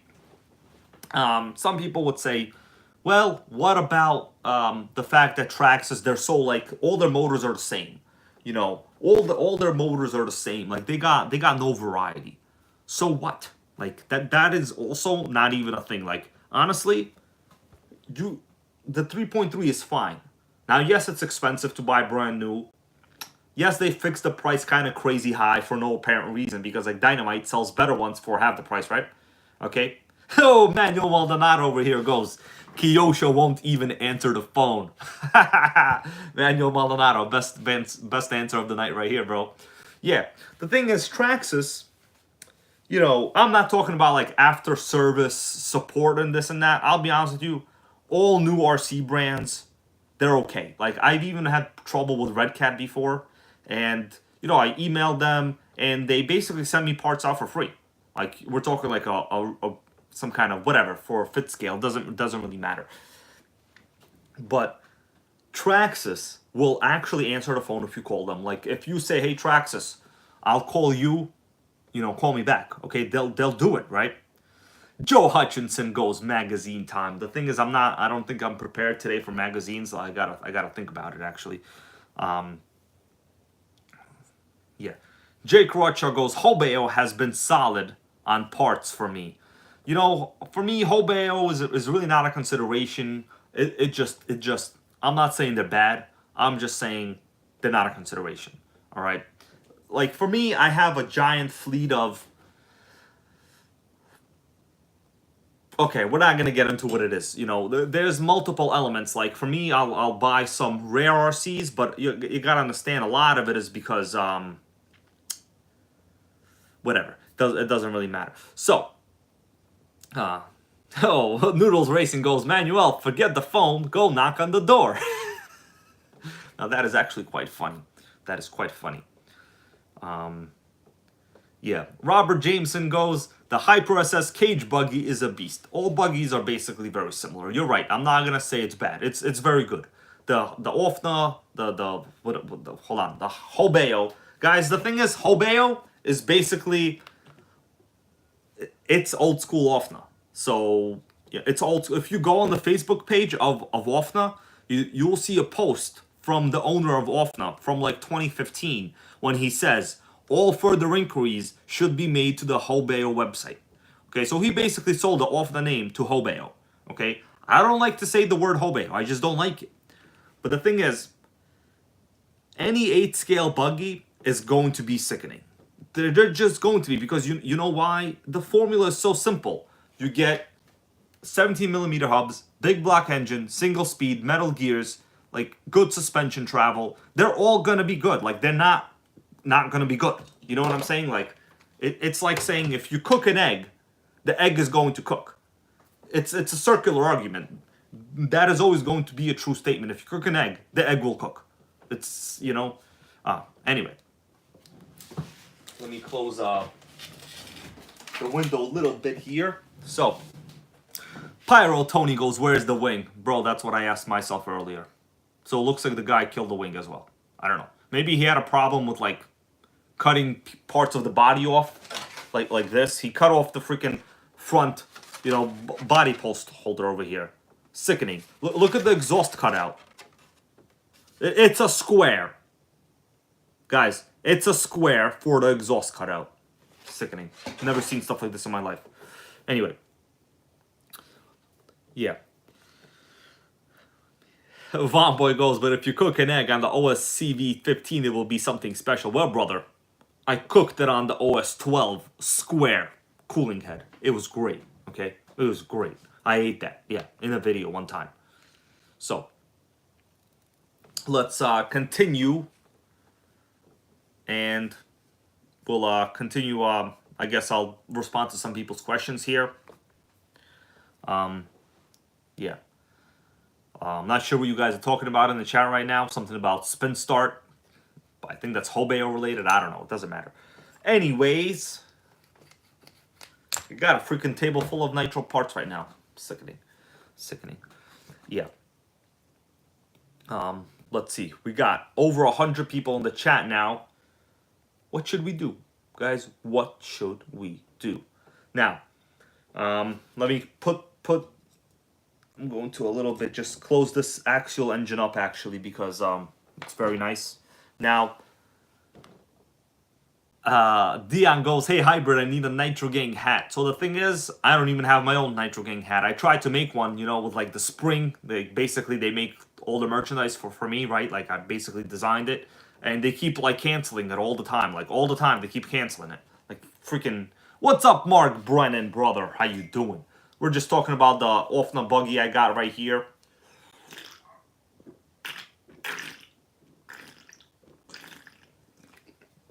We got a question here from, I think, a new viewer. I haven't seen this username before, so I will mention them.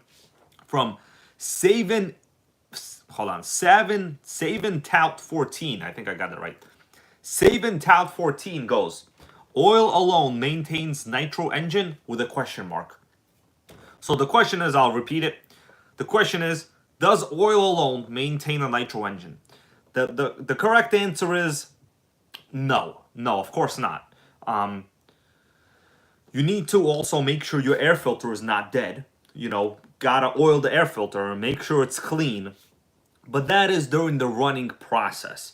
Now, you don't need to use after an oil every single time you run, right? Because basically, if you're running rich enough, the motor itself will have adequate lubrication inside, okay? So a lot of people think they're under the impression that if you run every time, you got to use the oil, like within a week, your motor's going to rust. No, it's going to take months for the motor to seize up. Months, guys. So it's not the only thing you need. All right. Derek's Garage goes, he's waiting on his Nitro Gang mug. Sickening, brother, sickening. Congratulations. All right. You got it. I'm glad you like that answer. Any other questions? Is this buggy talk? Mark Brennan. This is the buggy right here. Okay, so I just came home with this yesterday. You know, I unveiled it during a live stream. I don't think a lot of people really cared, to be honest with you. I don't know what it was. Like, people just didn't give a shit, okay? But it came with an Axial motor, all right? And I'm going to repair this soon. I'm going to fast track this. In fact, I might not do any more videos on this at all. What I will do, I will work day and night to make this Axial runnable. And probably the next time you guys see this buggy, because honestly, whoa, freaking almost fell right now. Honestly, almost nobody cares about it. So we're just going to concentrate on Savage December videos for the near future. You know, we're going to have a little bit of a channel direction swing. Sickening over here. But I'm going to fast track this. I'm going to repair it. And probably the next time you see this OFNA buggy, it will be running. Okay? I don't know how good it's going to be running, but it's going to be running. All right. We got a question here from Eric Spencer. I'm going to read this question. Eric Spencer goes, why won't my Nitro start? The question of the day. Let me continue reading it. It has gas lines are clear and glow plug close, please help. glows. Okay, so it looks like he's using text-to-speech. So he's saying, why won't my nitro start? It has gas and clear and glow plug loose. Okay, whatever. So basically you're asking, why can't you start your nitro? It has gas, something with clear fuel lines, and glow plug glows. Well, your carburetor's probably clogged. Now, what you need to try doing is pouring some fuel directly in to the carburetor. Okay, remove the filter, pour some fuel directly in the carb, and try to start that sucker. It should start up. Now, there should eventually be a vacuum created, right, that will pull fuel through the fuel line from the tank and into the combustion chamber. You know, it's not a 100% process. It sometimes takes a couple times for that to happen. But basically, what you described, my understanding is your engine is not getting fuel. Just because you can see fuel in the fuel line a little bit doesn't mean it went through the carburetor. Okay, the carburetor is actually the most restrictive part, because think about it. You have tiny little passageways in the carb. You know, you're trying to get fuel to flow through, you know, the fuel inlet over here. Basically, that is assuming you have no air leaks. Anyways, you know, this answer could honestly never end. So we're going to go to continue and we're going to go to a next answer. So basically, Stoopy's RC goes pour fuel into the carb. Yes. To bypass all of your possibilities of problems, pour like, you know, 7-8 drops of fuel into the carb. Try to start it again. If it starts, you know you have a fuel delivery problem. It is almost always a fuel delivery problem. Because start a nitro engine, what do you need? You need fuel, you need the glow plug to actually work. Okay? Midnight Rider goes, what electric models do you have? So I have actually many electrics, okay? I have many. The thing is, I don't care about them as much, like, at all.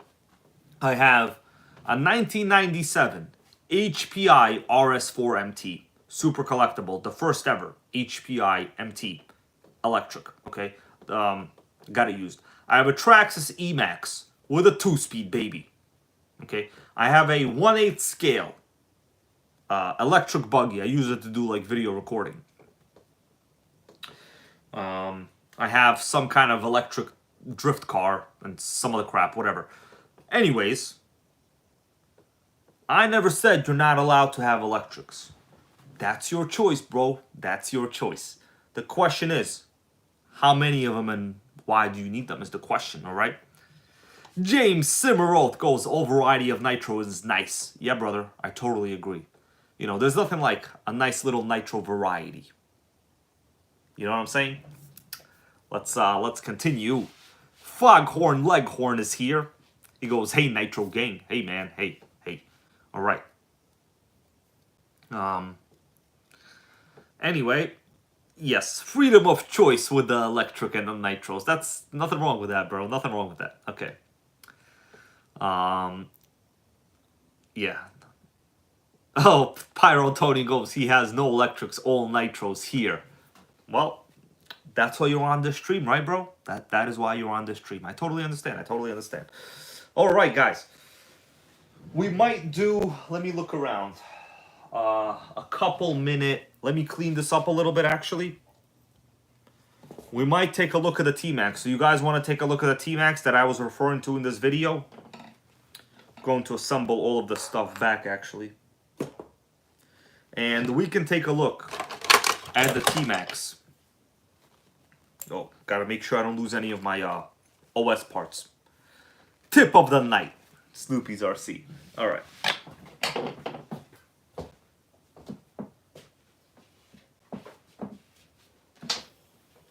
Well, my dudes, it's T-Maxx time. Ooh.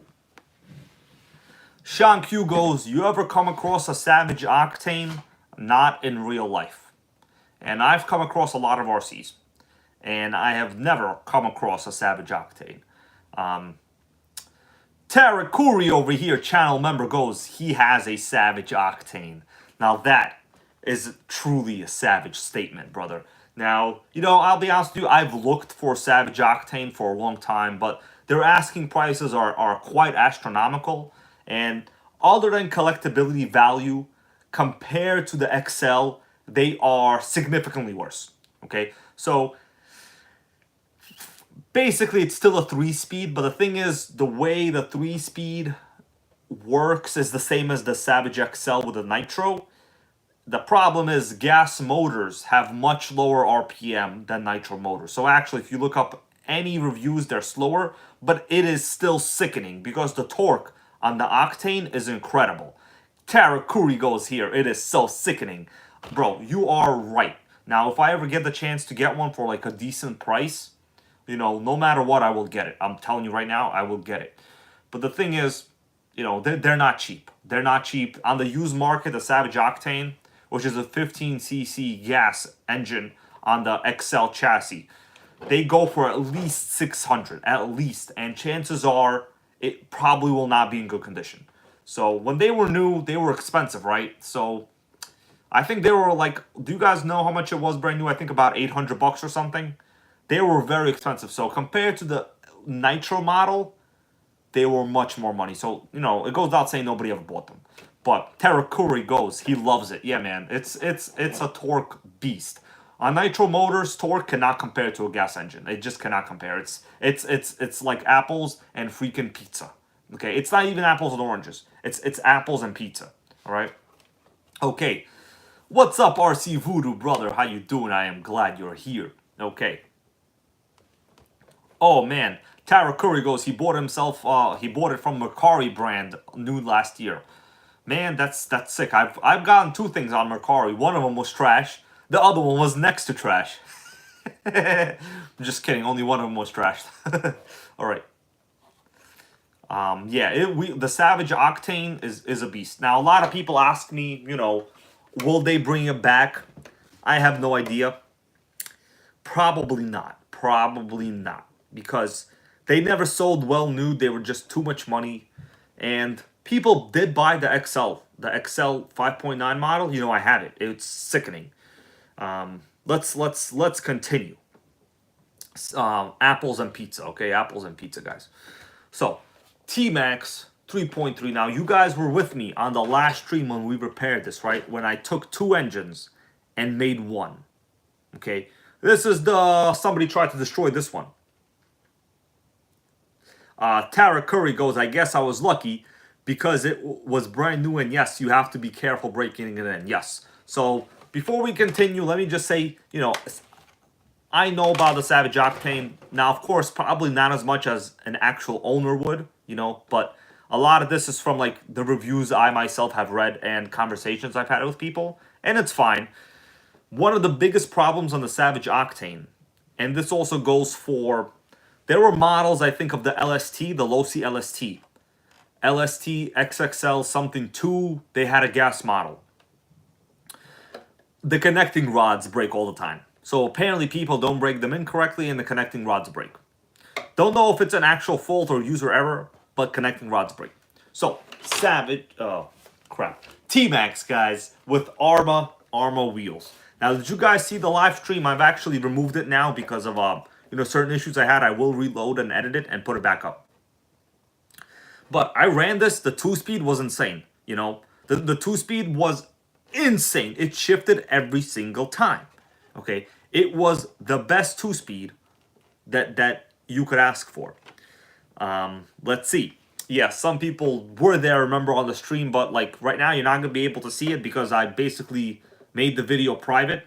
All right, I did mention a couple underlying incorrect assumptions I made about currency transactions. All right, and people selling Savages that hit 1 gear. So I was incorrect. I take it back, and I do not want that to be, you know, public information because I was wrong. And if I'm ever wrong on something I say, guys, I removed that video, and I will, you know, I removed it, okay, because I was wrong, okay. I called out a guy that I shouldn't have called out based on currency transactions, but you know, you gotta understand, you know, I'm an American here, you know, living in America, and the American state of mind is we honestly don't really consider that currencies could be valued differently elsewhere. Like, it's kind of just, you know, when you live in an American bubble, I'll just call it what it is, you know, I'm not afraid to say it. Anyways, I was wrong. keep Nitro alive at the end of the day. Let's talk about the T-Maxx. So I will edit that running video with the Savage, with this and the OFNA Buggy pickup, and I will reload it and make it its own highly watchable video. Don't you worry, guys. The T-Maxx is king for a reason, all right? So, Pyro Tony goes, he runs a lot of Nitro, but his T-Maxx is his best one. Yeah, man, like, you can't kill a T-Maxx. Like, you know, there's always arguments in the NitroGang Facebook group about the T-Maxx.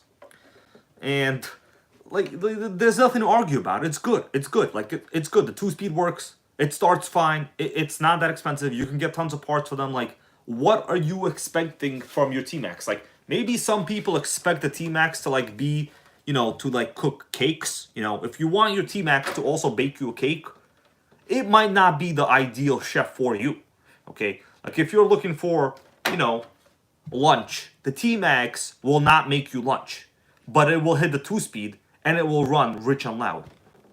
You understand what I'm saying, guys? That's what I'm saying. So, let's continue. Let's see. Robert Jameson goes, he gave up the T-Maxx for the Savage, baby. He'll never go back to the T-Maxx. Bro, you gotta have both. Okay? Now, if you have to choose one, you can't kill a Savage. I will admit, you cannot kill a Savage. But the thing is, the T-Maxx, it's a totally different type of truck, you know? Like, the small block and the big block engines, they perform, it's a completely different level of performance. These are not low torque monsters. They're not. It's a small block. But they're good at everything overall, you know what I mean? Let's remove the body, because I wanted to talk a little bit about what happened. So I ran this, you know, the other day. It ran really good, like super good actually, like amazing. So this motor, as you could tell, it's missing a chunk of the cooling head right here. That's because I assembled it from 2 junk motors, and you still can't kill it. All right? Yep. Eric Spencer goes, the T-Maxx will make a great breakfast date. Brother, I'm sure it would. It would also make a great lunch date as well. Alright? Dion goes, what weight shock oil do you have in the T-Maxx? I have no idea. I've honestly never rebuilt or looked at these shocks. I got this from the guy and just expected to be original shock oil. I have no idea. Like, you know, these Traxxas shocks, I know they're plastic and people hate on them, but like, they're fine. They're fine. I'll be honest with you. All of the aluminum shocks I've ever dealt with, you know, from like used RCs that I've had over the years, all of the aluminum shocks, like from eBay and stuff, they're terrible. They're terrible. They look good, but the thing is, that is where the benefits end. They look good. That's it. Everything else is terrible. So all of the pistons they use inside those eBay shocks are terrible, including Integy. They all suck. If you want good shocks, you have to get the Traxxas big bore shocks. Like, they're expensive. Or just keep the stock shocks. It's fine. Anyway, so what is the problem I ran into? So I'm pretty sure I have a leak in my fuel tank. Now, you can't tell whatever, just take my word for it. There's a hole in the fuel tank, guys. So I ran that whole video with no problem. But it was a little bit iffy on like that high, you know, that dual stage idle. I'm pretty sure that's because I got a hole in the fuel tank. Yes. Tarek Curry over here with awesome Nitro information. He goes, my stock shocks are perfect. Since 2015. Exactly. You guys, with the Traxxas shocks, like, I don't even know what the shock oil is. Like, I have no idea. They're fine. They're just fine. Basically, I just worry about like the preload and the shocks, and it's fine. Okay? You know, if you want your shocks to be as good as like Adam Drake on some kind of race event, well, that's not going to happen. But if you have realistic expectations, it's fine. Just tell yourself, it's fine. Okay, that's it. That's all you got to do, guys. It's fine. So, let me go to some of these comments. Yeah. Let's see. Yeah, Tyler2498 goes, I bent those Traxxas shocks on my T-Maxx on occasion. It's known to happen. Yes, I will admit that shock shafts can bend. They can bend, but you know what you can do? Like if the shock shafts bend, you can bend them back. It's very easy. Like it is very easy. Like to me, honestly, I have had to do that many times. And it hasn't destroyed the shock. Just bend it back. Like who cares? You know, if you get other shocks, the statistical chance, unless you're getting like the titanium nitride coated ones that are very expensive, the statistical chance that you won't bend other shock shafts is very low. All right? Yes. Benjamin Bates goes, is that an 18 for a stock Traxxas? Are you referring to the displacement of this 3.3 motor? I think that's what you're referring to. So the 3.3 is really a 0.20 displacement. So, you know, you gotta, it's like a conversion they do. It's from cc's, which is cubic centimeters, to ci, which is cubic inch. So when they say 0.21, that's 0.21 cubic inches. If they say 3.3 cc, that's 3.3 cubic centimeters. So these are basically 0.20, almost a 0.21. If you do like go online, just put in 3.3 cc to cubic inch to CI conversion. What's up, Texas Hill Country Custom Homes, brother? How you doing? Okay. So these motors are basically 0.21s. It's almost the same displacement internally, but it's really, if you do the math, if you round it, it comes out to 0.20. It's basically the same thing. So these are quite large motors. You know what I mean, like displacement wise. Now the old 2.5, right? The old 2.5. Guess what? That was a 0.15. Okay, and you really can't kill a T-Maxx. Like, you know, I'm not preaching to it. Like, there's no bet interest in it for me. I don't own shares in Traxxas. Traxxas doesn't know who I am. Okay, so I'm just giving you my own advice on previous performance, you know, experiences. That's all I'm doing, guys. That's all I'm doing. We have a discussion here about Traxxas having easy starts or not having easy starts. Okay. Yeah. So, anyways, easy starts or not, all ready to run Traxxas today have the easy start. That is a fact, and that's all there is to it. Now, you can get a pull start, no problem. It's a $20 pull start. You can get it, right? Really no benefit.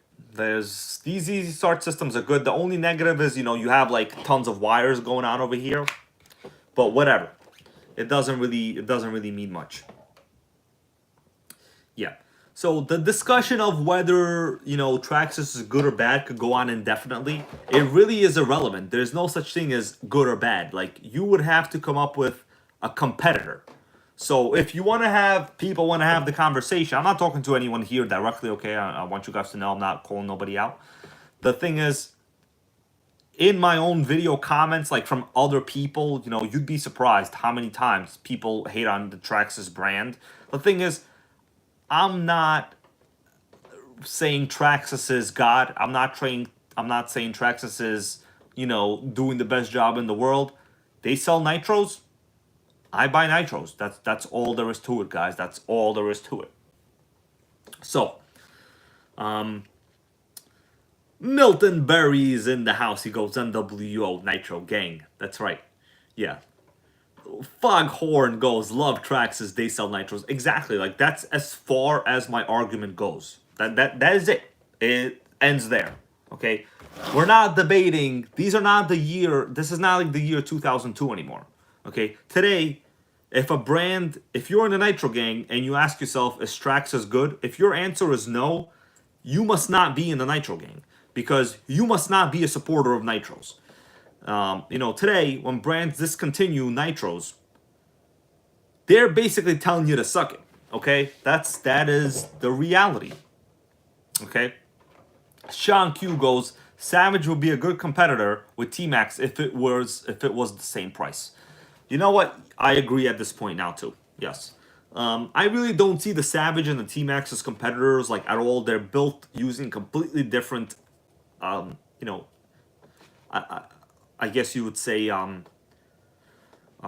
parts and design. The design is completely different. The Savage is, well, they're both bashers. Whatever, we're not going to get into it. Personally, there's a place for small block engines and there's a place for big block engines, right? Like, I don't always want to run a Savage. You want to know why? Because your quart of fuel will be gone pretty quick. Now, your quart of fuel on a small block engine will last quite long. Right, guys? Yeah. So, anyways, Jake Rocher here with a good comment. He goes, I don't care who makes it as long as it shreds. Exactly, bro. That is honestly my understanding as well. Like, I'm not a brand supremacist, okay? You know, like brand supremacists, like low-C people, sometimes they're brand supremacists, right? It's low-C or nothing. Now, the thing is, low-C today makes two very expensive buggies. Both RTRs. Well, there's some other kits, whatever. We're not going to get into those. But their RTR segment, it's a single-speed buggy for like $500. Like, it's not, like, in my opinion, it's not even relevant to the discussion, you know? All right. Let me go to who else we got over here in the comments. Yeah. So B-Rabbit goes, it is low-C or nothing, they fast kits. So the thing is, like, with them being fast, the kits don't come with motors. You have to get your own motor. Now, it's obvious that it's gonna be fast, because if you want to build a fast kit, you're gonna get a high-end motor. You're not gonna get a Dynamite 21. You know what I'm saying? Because I challenge someone to get a Dynamite 21 engine, a base 21, stick it in something, and then think they're fast. They're gonna be slow. Okay. Oh, we got a nice donation here from Tara Curry. Thank you, brother, for that. I appreciate it. Big member of the Nitro Gang as well, with the Savage Octane. I'm never gonna forget that. Honestly, I'm a little bit honored that we have a member of the Nitro Gang here with a Savage Octane. That is honestly kind of rare that you'll even meet anybody or talk to anyone that owns a Savage Octane. So you guys, you know, that are in the stream, Tara Curry over here has the 15cc HPI Savage Octane. It's honestly remarkable, you know, for me to even have a person like that in the stream, you know. That's what I'll say about that. Anyways, what were we talking about? Okay, people thinking some race low-C buggies are fast. Of course they're going to be fast. That's because you're getting a very high-tier RPM engine. Okay? That is the reason why. You know, when you get the kit itself, what are you getting? You're getting a chassis kit. Now, a chassis kit without a motor, guess what? It is not fast. Okay? You see this radio? You think this is a fast radio. You guys tell me, is this a fast radio? How fast is this radio? Well, if I put this radio down on the table, this radio has a speed of 0. Okay? It is actually a very stagnant radio. You understand what I'm saying? It's a very stagnant radio. Okay? Because it doesn't move. Yeah. It's obviously outdated, but we're just talking about period stuff here. We're not talking about, you know, actual fast radios here. In terms of transmission range, I'm talking about, does this radio move? No, it doesn't move. Anyways. Yes. The only downside is AM. Yeah, it's not good. But, you know, obviously when I run this OFNA Buggy, guys, when I run this OFNA right here, I'm going to be using a FlySky radio. You understand, I just basically showed you this because history, right? History, okay? If you know, why does the History Channel exist? Because people like history. That is the only actual reason, all right? We all know that stuff in the Roman Empire is long gone and forgotten about. Guess what? The aqueducts suck these days. But at one time, they're quite significant, okay? The aqueducts. Look it up, okay? Right. So, let's get down to business here. Benjamin Bates goes, he got the high-tech links. Yeah, brother, I have that somewhere too as well, actually. All right, man, we still have a bunch of people on the stream right here. We're just out here talking some nitro, guys. What do you think about that? You liking it, right? Yeah, me too. All right, so what do I got under the table? Nothing. I got nothing there. All right, so what are my plans with this T-Maxx? So, guys, I have a couple of sickening plans for this T-Maxx. The question is, what are my plans for this T-Maxx? Now, oh, just a little bit of noise over there, okay? Thought we had a Nitro Gang invasion, but we don't, okay? The plans is to maintain the greatness of this T-Maxx. That's basically all the plan there is. There's no other plan, okay? It's to make sure that it's rich and loud. I need a new fuel tank for this, actually, because it leaked all over the chassis. It's not good. We need a new cooling head. The cooling head is trashed. As you could tell, the cooling head there is missing half of the fins. All right. Yes. Pyro Tony goes, get rid of those Arma wheels. So the thing is, you know, these are the wheels that it came with. I'll be honest with you. Like, the handling characteristics of these Arma wheels is phenomenal. It is phenomenal. This thing was like wheeling with these wheels. It was sliding around the brakes. Oh my god. There was like braking noise when I was braking. Like, it legit sounded like a car. Okay? The rubber of these Arma wheels is very, very good. Now, you know, on the electric models, these Arma wheels get destroyed right away. But that's because they spin out too fast. But on the T-Maxx, it doesn't have that much like low-end power to spin out the wheels, you know, on like pavement. So they actually seem to last a while. Now, the reason these are on the car is because I got it from the owner who had them on the car. You know, guys, I'm not going to spend like over $50 on wheels for used nitro. I'm not going to do that. I have another T-Maxx with good wheels. For me, what matters is tuning the engine, making sure it fires up, like basic stuff like that. I'm not into looking the best. I don't care about that, okay? It doesn't matter to me, all right? Yeah. B-Rabbit goes, I run the tires. They're quite decent. Yeah, these tires they're fine. Like, they're small, so I'm getting like low, you know, top speed. So I'm thinking as an upgrade in the future, I don't want to say an upgrade, but probably a speed variable, I would call it. Maybe a variable to speed. We're going to go with a lower spur gear on this one. A couple teeth lower, because the spur gear is too tall. We're getting too much wheelie action. I really don't like wheeling, to be honest with you. It's basically a waste. It's nothing but a show-off contest. You know, it's like if you're driving a BMW M5, we all know what the goal of the BMW M5 is, right? Exactly. Anyways. Oh, Noodles Racing here goes, if you put a nitro in an Arma, the dips should last forever. You got a point there, brother. You got a point there, okay? You got a sickening point there. Yeah. Tara Curry goes, lower spur gear will be interesting to see what comes out of it. Exactly. There are many ways to get speed, guys. Now, on a basic T-Maxx, if you don't want to spend money, this also goes with the Revo. Best ways to get some speed for cheap, get rid of the easy start, stick on a, you know, the pull start. Another way.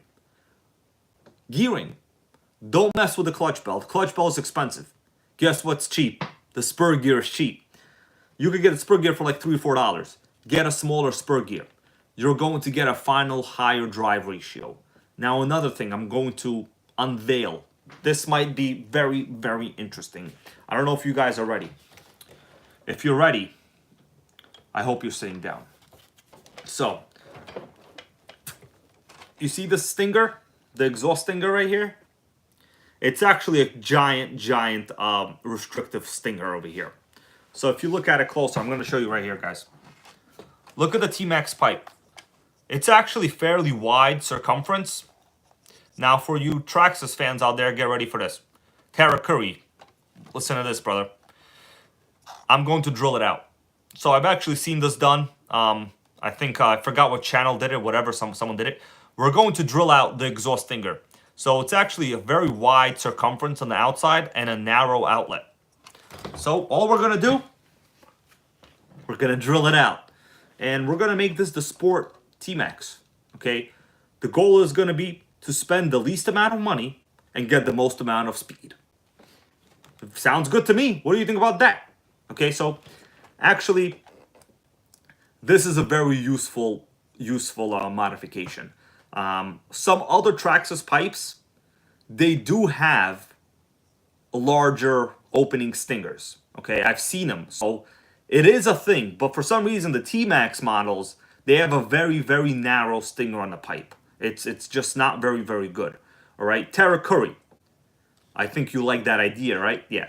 So these T-Maxx pipes, man, they have tiny like stingers over here. You can drill it out. I think from what I remember, it was like a 5/8, maybe a 1/4 inch drill, maybe 5/8. I don't know. I'm gonna figure it out. I remember. I have it saved somewhere, guys. I don't know now at this point, but Sergio M goes, make it a flow master. So guys, yeah, trust me. This is drilling out your stinger on these Traxxas resonator pipes is a free and significant improvement compared to stock. Okay, and later on when I start doing it, I'll record a video on it. I forgot like what the actual size is, but basically get a drill set. You know, you guys have drills, right? We're all in the Nitro Gang. That's not the Armor Gang. We have actual tools in the Nitro Gang, and just size it. You know, whatever. If it doesn't go in, do that. Do the next one. Whatever. It's easy. This is just a short stinger. You could easily drill it out. Aluminum is easy to drill. It's cake, guys. So trust me, I've seen it done and on some other YouTube channels, and it does actually work. So if you want some speed secrets, guys, you're in the right place. All right.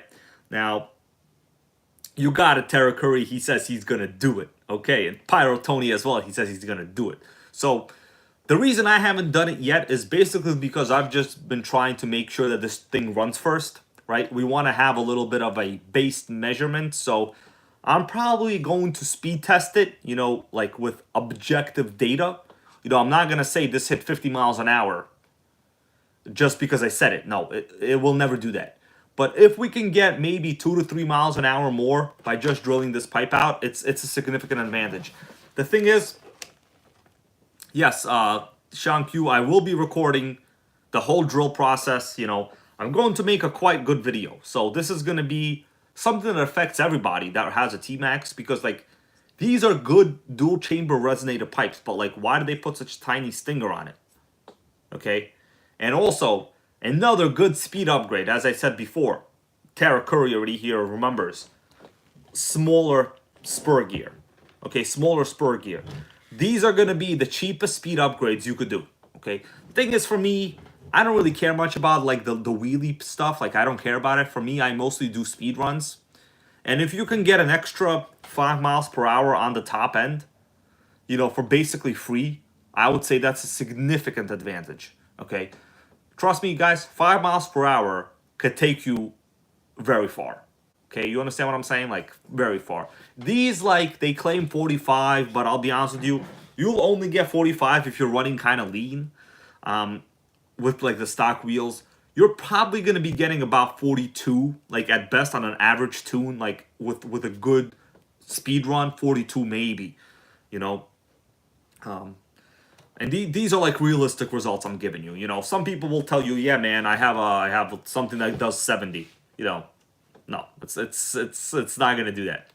Yeah, exactly. Tara Curry here with a good answer. He goes, you basically will have the fastest T-Maxx adding 5. That's all you need.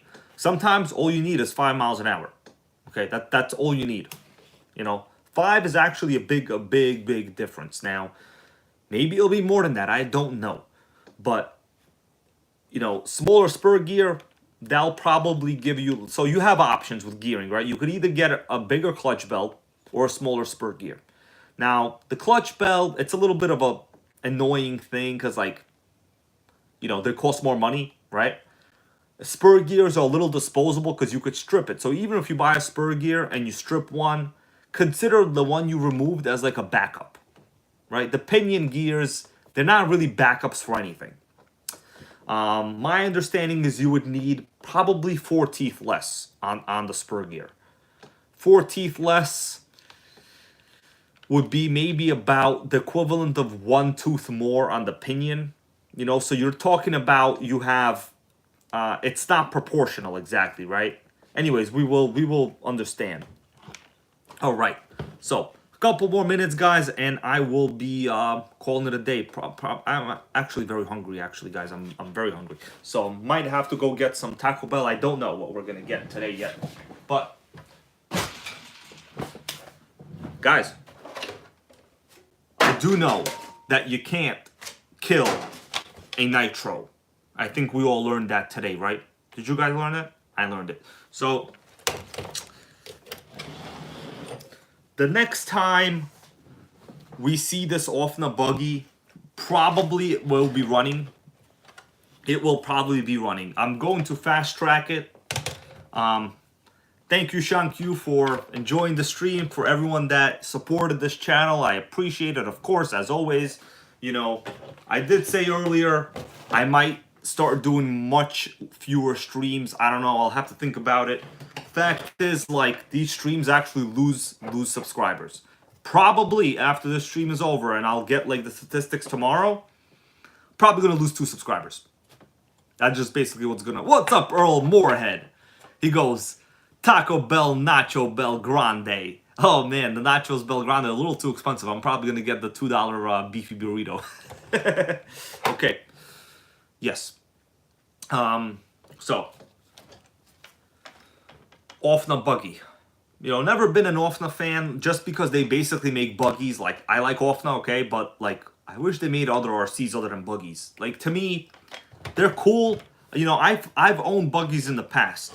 You know, let me tell you one of the ones that actually pissed me off. Do you guys want to hear the story of the buggy that pissed me off and why I have never liked buggies since? So it was actually the Hot Bodies Lightning RR. Disaster. Disaster, man. It was, I just didn't like it. Like, it was slow. It took a lot of fuel. And that was basically like the experience. It was, I was like, you know, at the time, Hot Bodies was first, like, I think merging with HPI, and my other Nitro was, you know, it was like a Nitro RTR3. It was a small block 15 FE, right? So then I got the Hot Bodies Lightning RR, which was a 1/8 scale buggy. We're just having a little bit of conversation here, guys, you know, reminiscing, so to say. I got the Hot Bodies Lightning RR buggy. You know, I was like young at that time. I was reading all these RC magazines, and of course, it looked all sickening. It was like, whoa, it was getting ready to blow me away. I ran it, basically took a ton of fuel, had short run time, motor ran kind of shitty. It was hard to tune for some reason, and I just didn't see the benefit of that buggy compared to like any other much cheaper Nitro. Like, I just didn't see it, you know. And never really since then. Plus at that time, like, I started to understand what the center diff, why it was pissing me off. So the center diff kept sending all of the power to the front wheels. Like, so I was like, I got a 4-wheel drive buggy with a big block engine, and I got no freaking rear wheel drive because of the center diff. You know, it pissed me off. Anyways, Twin Titan goes Pyro Tony. So yes, there is actually a OFNA Twin Titan in the other room. Okay. I actually forgot to work on that, guys. Sickening. So I do have it. It's not mine, you know. I want you to understand, I do not have any pride in saying I own these. These are all mine. I don't care. I only respect the technology and what they were there for. I honestly, the fact that OFNA Twin Titan is not mine doesn't make me upset. I don't get jealous, even though some channels have called me super jealous, okay? And tried to kill this channel. I actually don't even care, all right? It's just kind of something I like being around. I like being around Nitros. I've liked it since I was a kid. So the fact that OFNA Twin Titan isn't mine is irrelevant. I am more than happy to work on it and talk about it, okay? Anyways, B-Rabbit goes, tune your center diff. So yes, the ultimate solution would be to tune the center diff. The thing is, why should I? When I could just eliminate the problem to begin with. You know what I mean? It's like, why deal with something when you can easily eliminate it? It's not necessary. You understand what I'm saying? It's like, cholesterol. Let's talk about cholesterol, right? It's like cholesterol. If you know by eating 3 burgers a day with too much cheese, you're going to get a cholesterol problem, are you then going to be taking cholesterol reduction pills or just eliminate the burgers? There's a simple solution. Eliminate the freaking problem. Okay? All right. Ethan Robledo goes, what's your favorite sandwich? You mean like a fast food burger or something? I actually like burgers a lot. But you guys gotta understand, I work out a lot, okay? Like, I'm not trying to promote eating, unhealthy foods. Just do it. We're not talking about that. You also gotta work out, okay? It basically comes down to input-output. That's what it comes down to. There is nothing else, all right? All these diets, it comes down to input-output. It doesn't matter what you call the Atkins diet. It doesn't matter what you call the South Beach diet. All that matters is input-output. That is it. Even when people say, oh, I have low metabolism, there's no such thing, okay? But that's another conversation for another story. So, yes. Jake Roger goes, I will die from cheeseburgers happily. Bro, please don't die. We need you in the Nitro Gang, okay?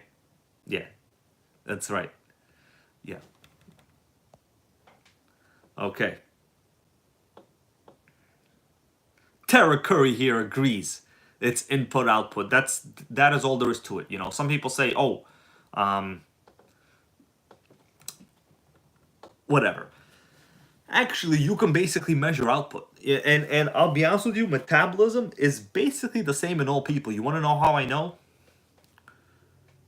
Your body temperature. Do we all have about the same body temperature? The answer is yes. It's about the same.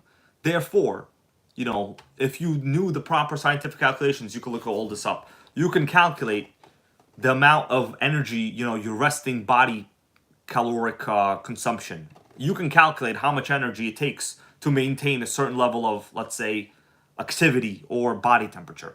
Therefore, output is basically always the same. It's basically always the same, you know, in terms of resting output. Anyways, we'll continue on that another day.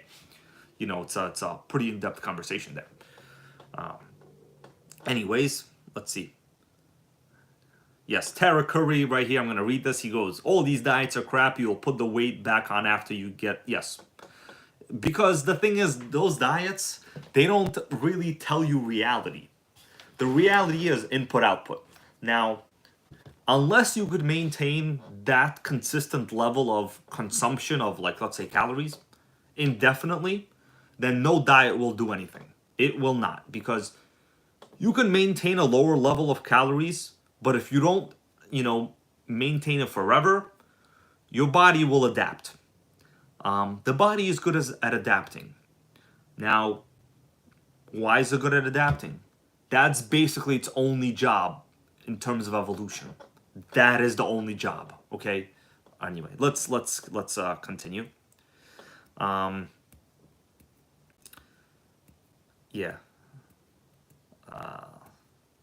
All right. This is a long comment. I can't read that, guys. It's very long. Yeah.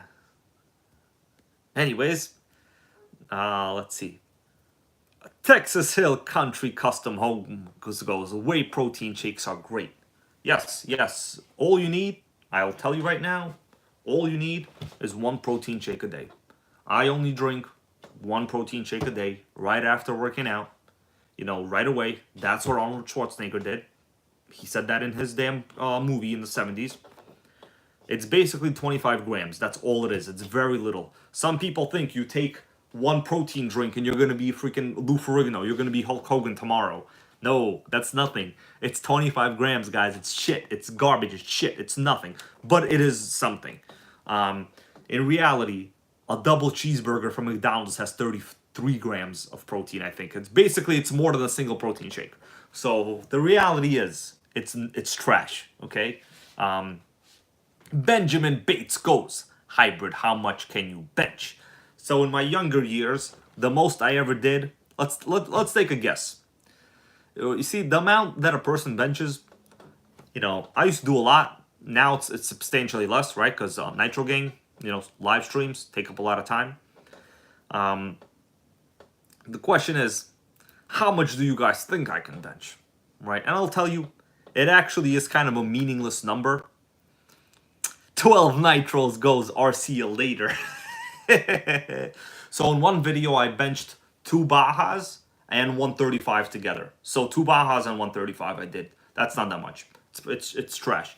So the thing is, it really has to do a lot with how much you train and that sort of exercise.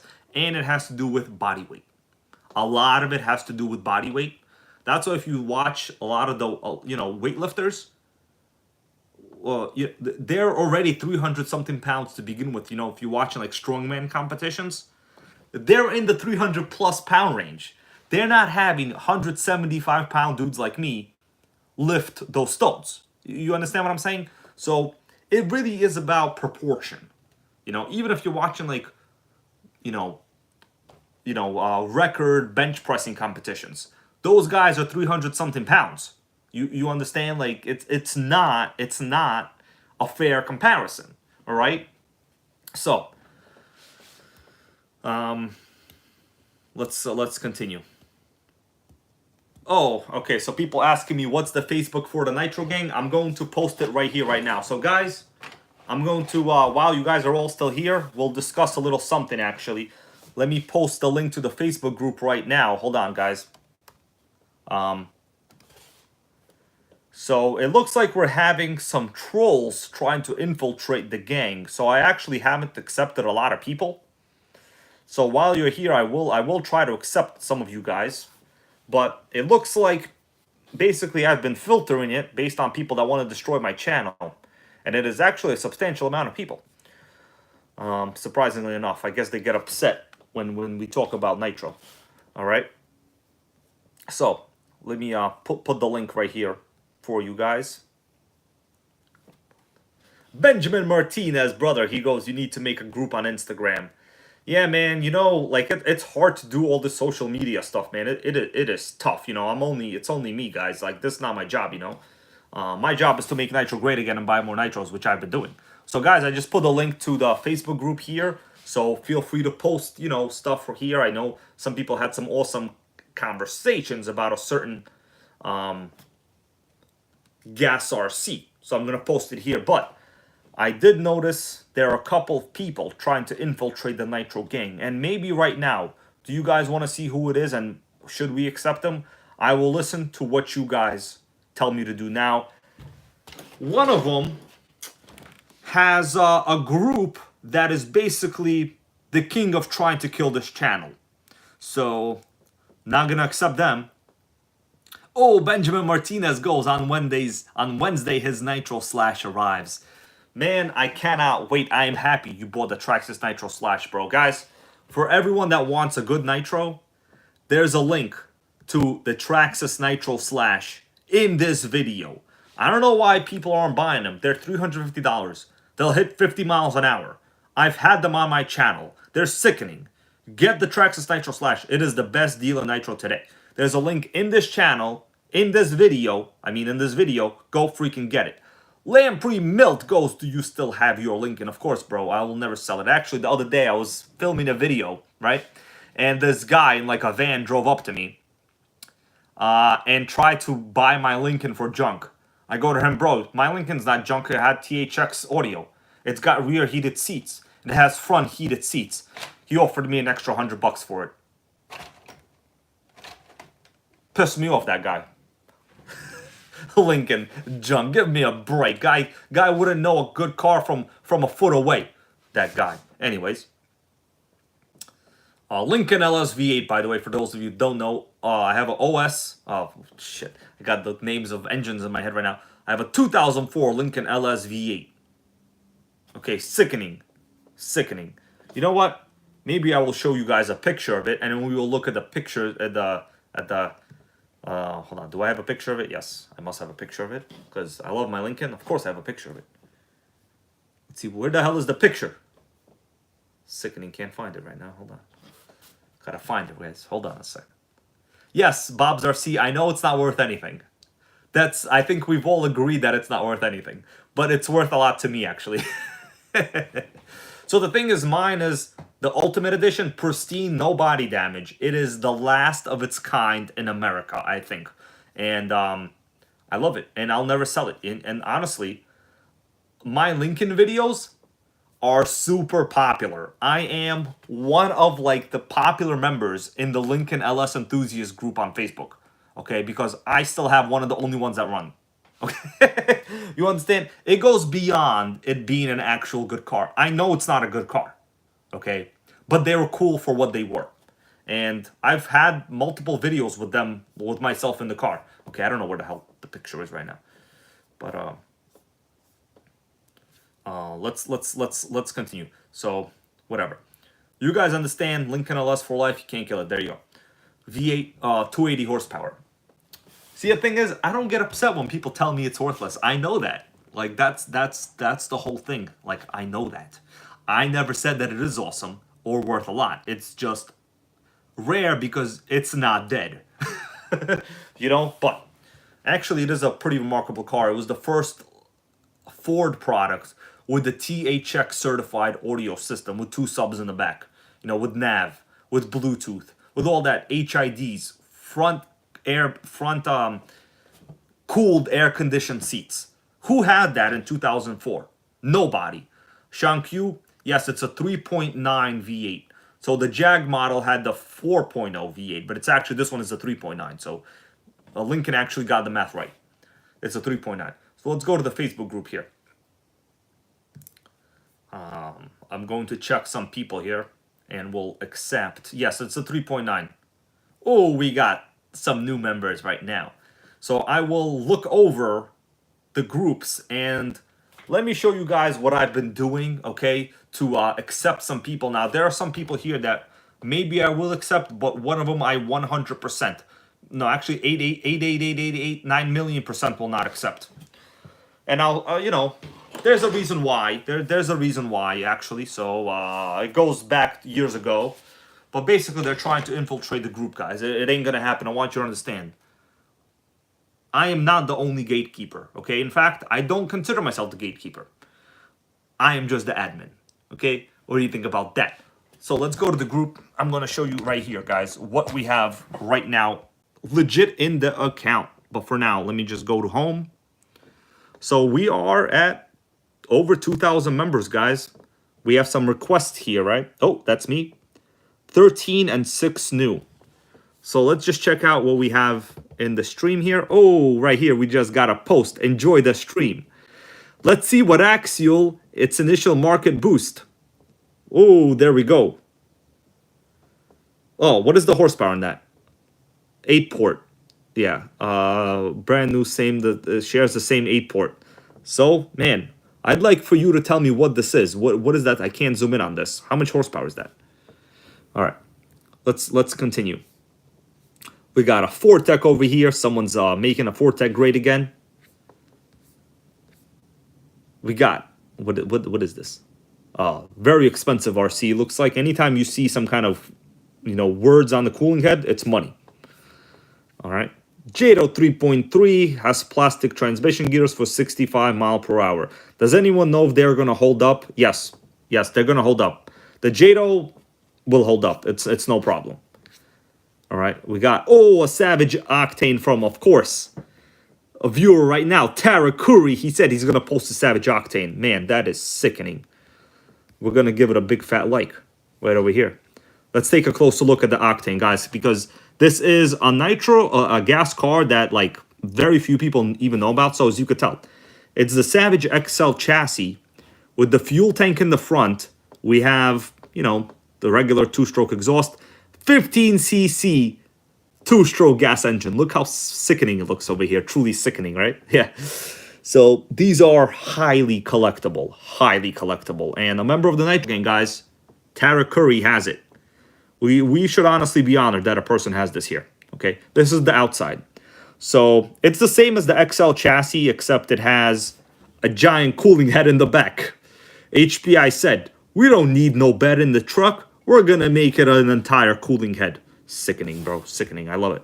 I love it. Thank you for posting it. Okay. Now, we got some GRP engines here.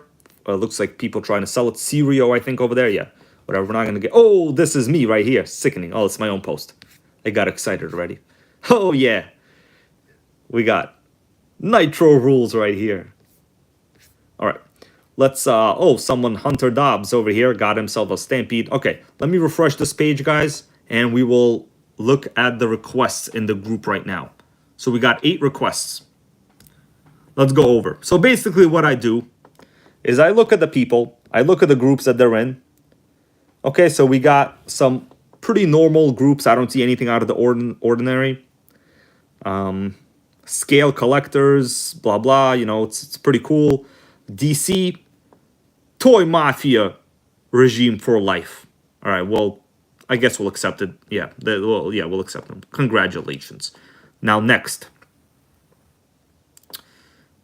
we got one mutual friend, Tony CCXRC. All right, he drives RCs in his front yard all the time.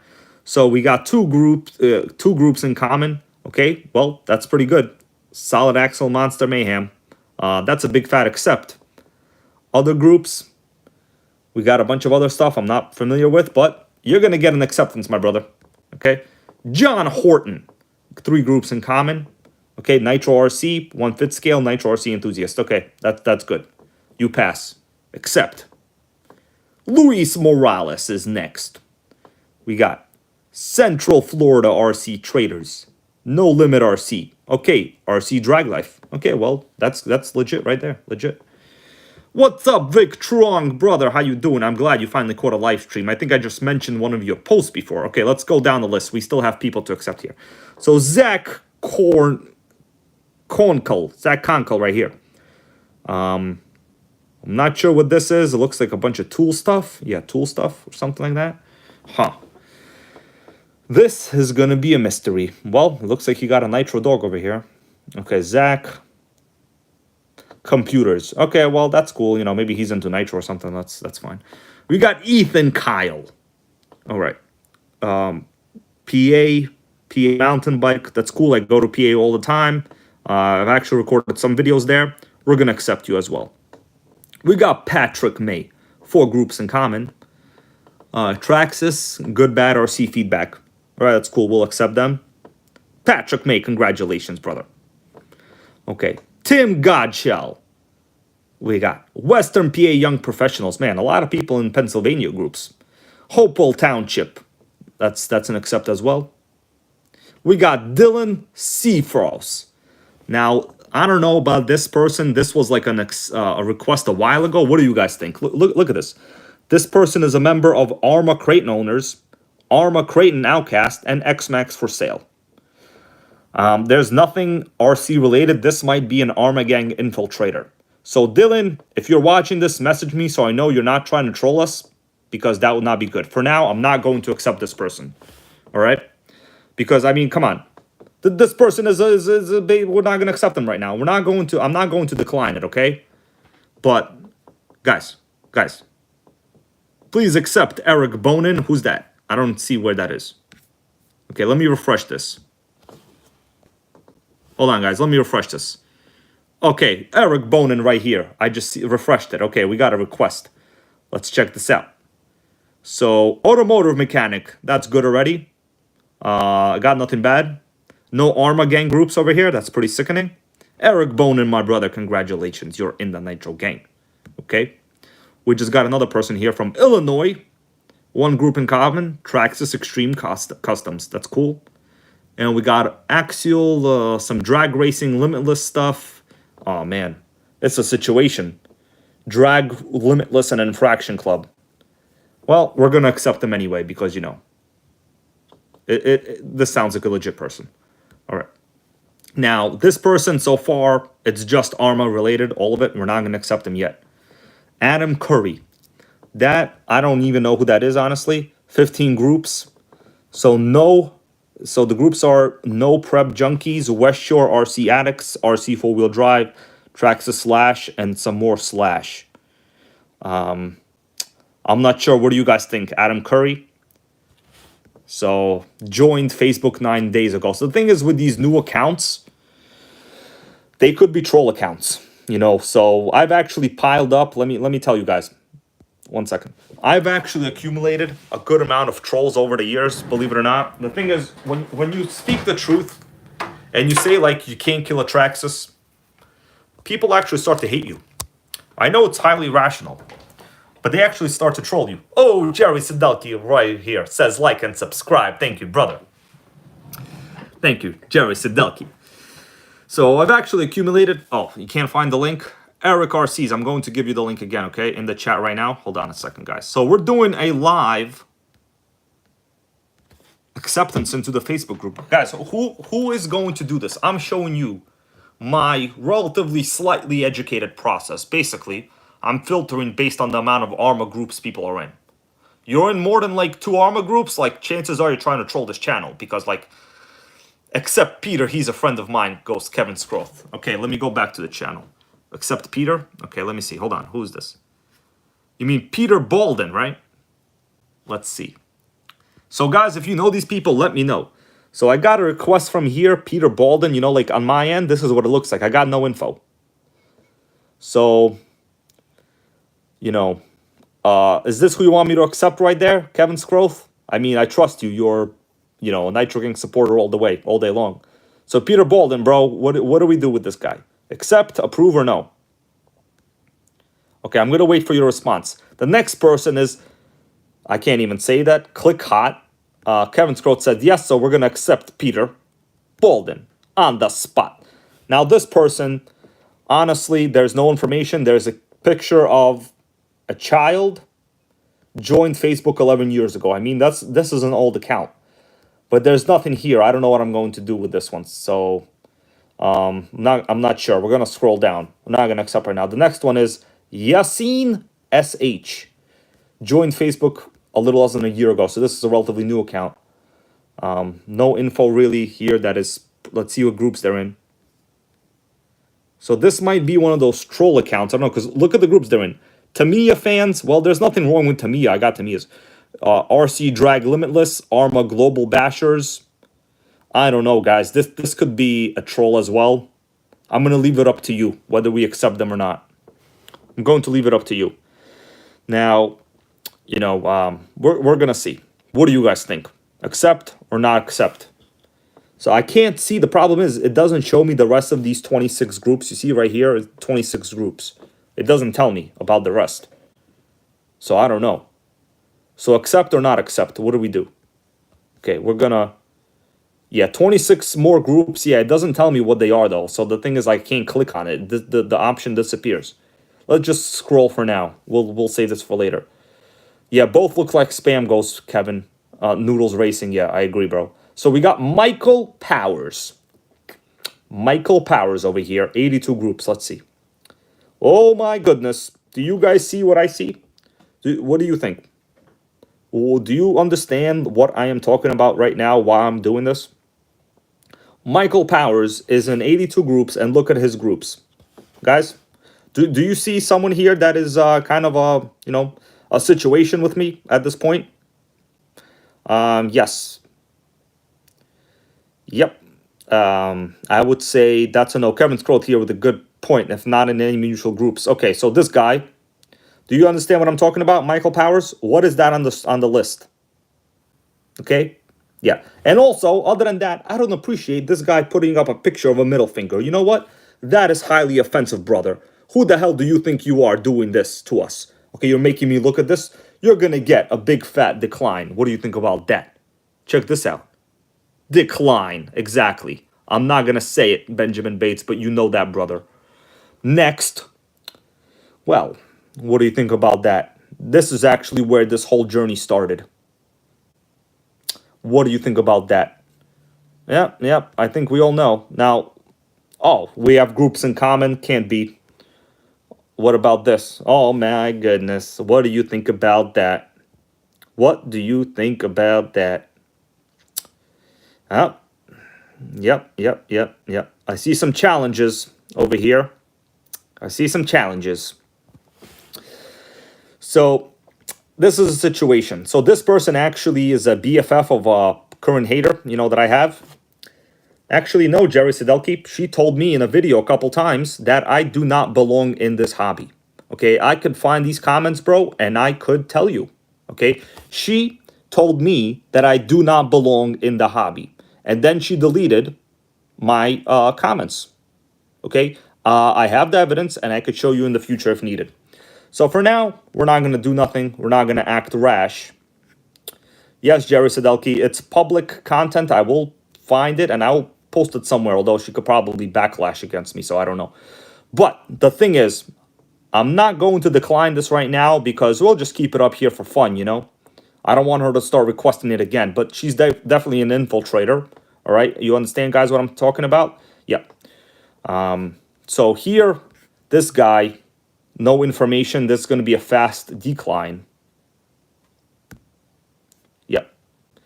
So, okay. Adam Curry, 15 groups. Okay, for now, you know what we'll do? We'll just leave this how it is. We have a new person here that just asked to join, I guess, the link. We got Chris Rader. How you doing, Chris, brother? We got one mutual friend. Oh, Kevin Scroth. Well, that's a very good thing. 5 groups. Yeah, we're in a bunch of common groups, so that's going to be an approve right here for you, Chris Rader. Congratulations, brother. And the rest we will come back later. So I'm not going to make a rash decision right now, okay? So I'm going to leave a couple people here in the queue. And guys, oh, we got another person, Eric Hunter, just asking to join, okay? Eric Hunter, Lizard Leg Towing Videos. I used to watch that show, okay? Now, no common groups. That is odd. But Eric Hunter, 60 friends, joined 6 years ago. Looks like a legitimate account. We'll approve you, my brother. We'll approve. All right, so for now, we're going to just go back. And we're back in the video now. So, guys, that was a little bit of inside group approvals. What do you think about that, okay? I don't think anyone's going to approve people in a live video like I just did. I figured, why not? Like, we should all be transparent. And I did it, okay? Okay. Yes. Now, in the next stream, hopefully, we will do this process again. I'm not going to decline people. We will make this relatively as close of a group effort as possible. You know why? Because I'm not the god of this channel. I'm just the guy that puts out videos on this channel. You understand what I'm saying? Okay.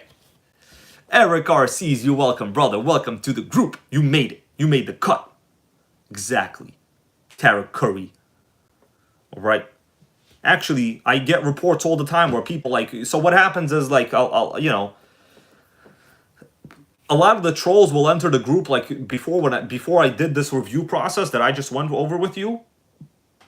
And people would just basically, you know, they get accepted, and about 2 to 3 weeks later, they will post links outside, like to some kind of troll videos, I guess, generating traffic. And there's like computer farms worldwide that all their job is to do is generate traffic to websites. That's all they do. So they're infiltrating all groups. They don't care. Okay, these are computer farms doing this. All right? Yeah. Jake Rocho, that's right. Trolls don't get far here. That's right. That's right, Chunk. We got to keep it tight. You understand how it is, my brother. Tara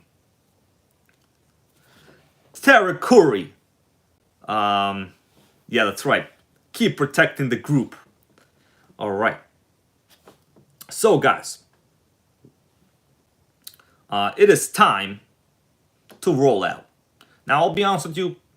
I'm a member of a lot of other groups, but I really don't post much there, like, at all. I basically only post in this group, you know, the Nitro Gang group, like, because, like, for me to just... It's not that I favor it, you know, obviously, yes, I favor it, you know, to a degree, but it's very hard to get all of these notifications from all of these other groups. It's almost impossible. You know, I'm actually experiencing a level where people are getting mad at me for not writing back to their comments on YouTube. And, you know, it upsets me as well, because if people take the time to comment, I could at least comment back. But... you know, it's difficult.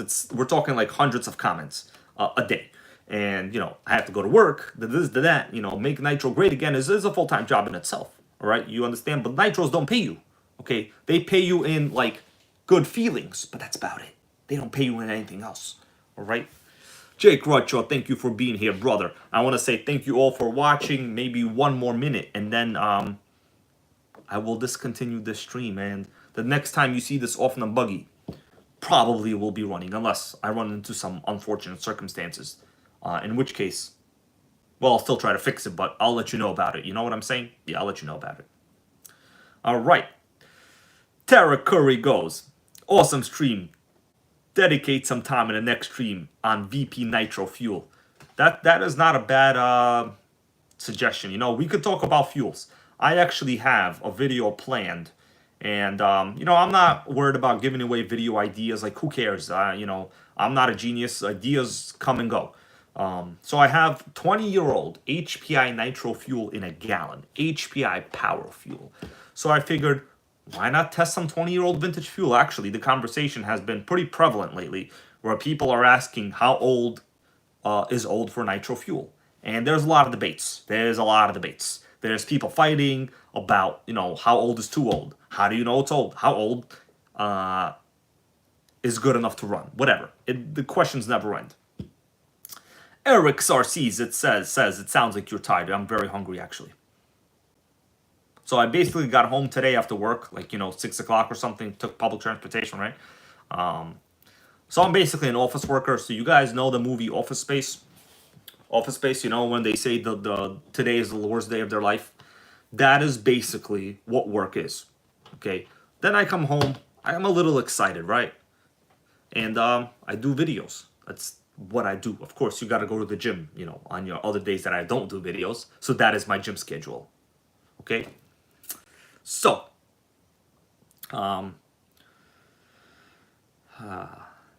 let's see if we got any updates here. I'm just doing a final check here, and then we will call it a day. All right, guys. Jerry Sidelki goes, Triple H says like and subscribe. Make Nitro great again. That's right. The cerebral assassin always knows what to do. That's it, guys. Time to roll out. I want you all to have a great day. You know, post your stuff in the Nitro Gang group. I'll look at it. Everyone will look at it. You know, we're all members of a proud group. Like, that's what it is. You know. See you later. That's it. Peace out, everybody. Let me say goodbye to Benjamin Bates. Goodbye to Tara Curry. Thank you for the donation, for being here, and of course for owning the HPI Savage Octane. It is quite sickening. Okay, you're right.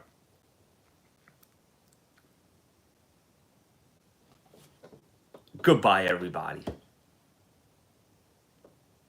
Yep, that's it, guys. That's it. Just reading the comments, you know. Appreciate everyone saying good work, this and that, but at the end of the day, we all are on the same exact mission. I'm just the guy that makes videos about it. That's all there is to it, you know. I pride myself in being as humble as possible. I am proud of driving a Prius, and in fact, if I was a rich dude, I would just drive a slightly newer Prius. That's all there is to it. That's the reality, okay? Albert Jimenez, thank you, brother. That's it. Fabian V. Everybody who I didn't say goodbye to, I want you to know I'm saying goodbye to all of you. See you guys later. Thank you.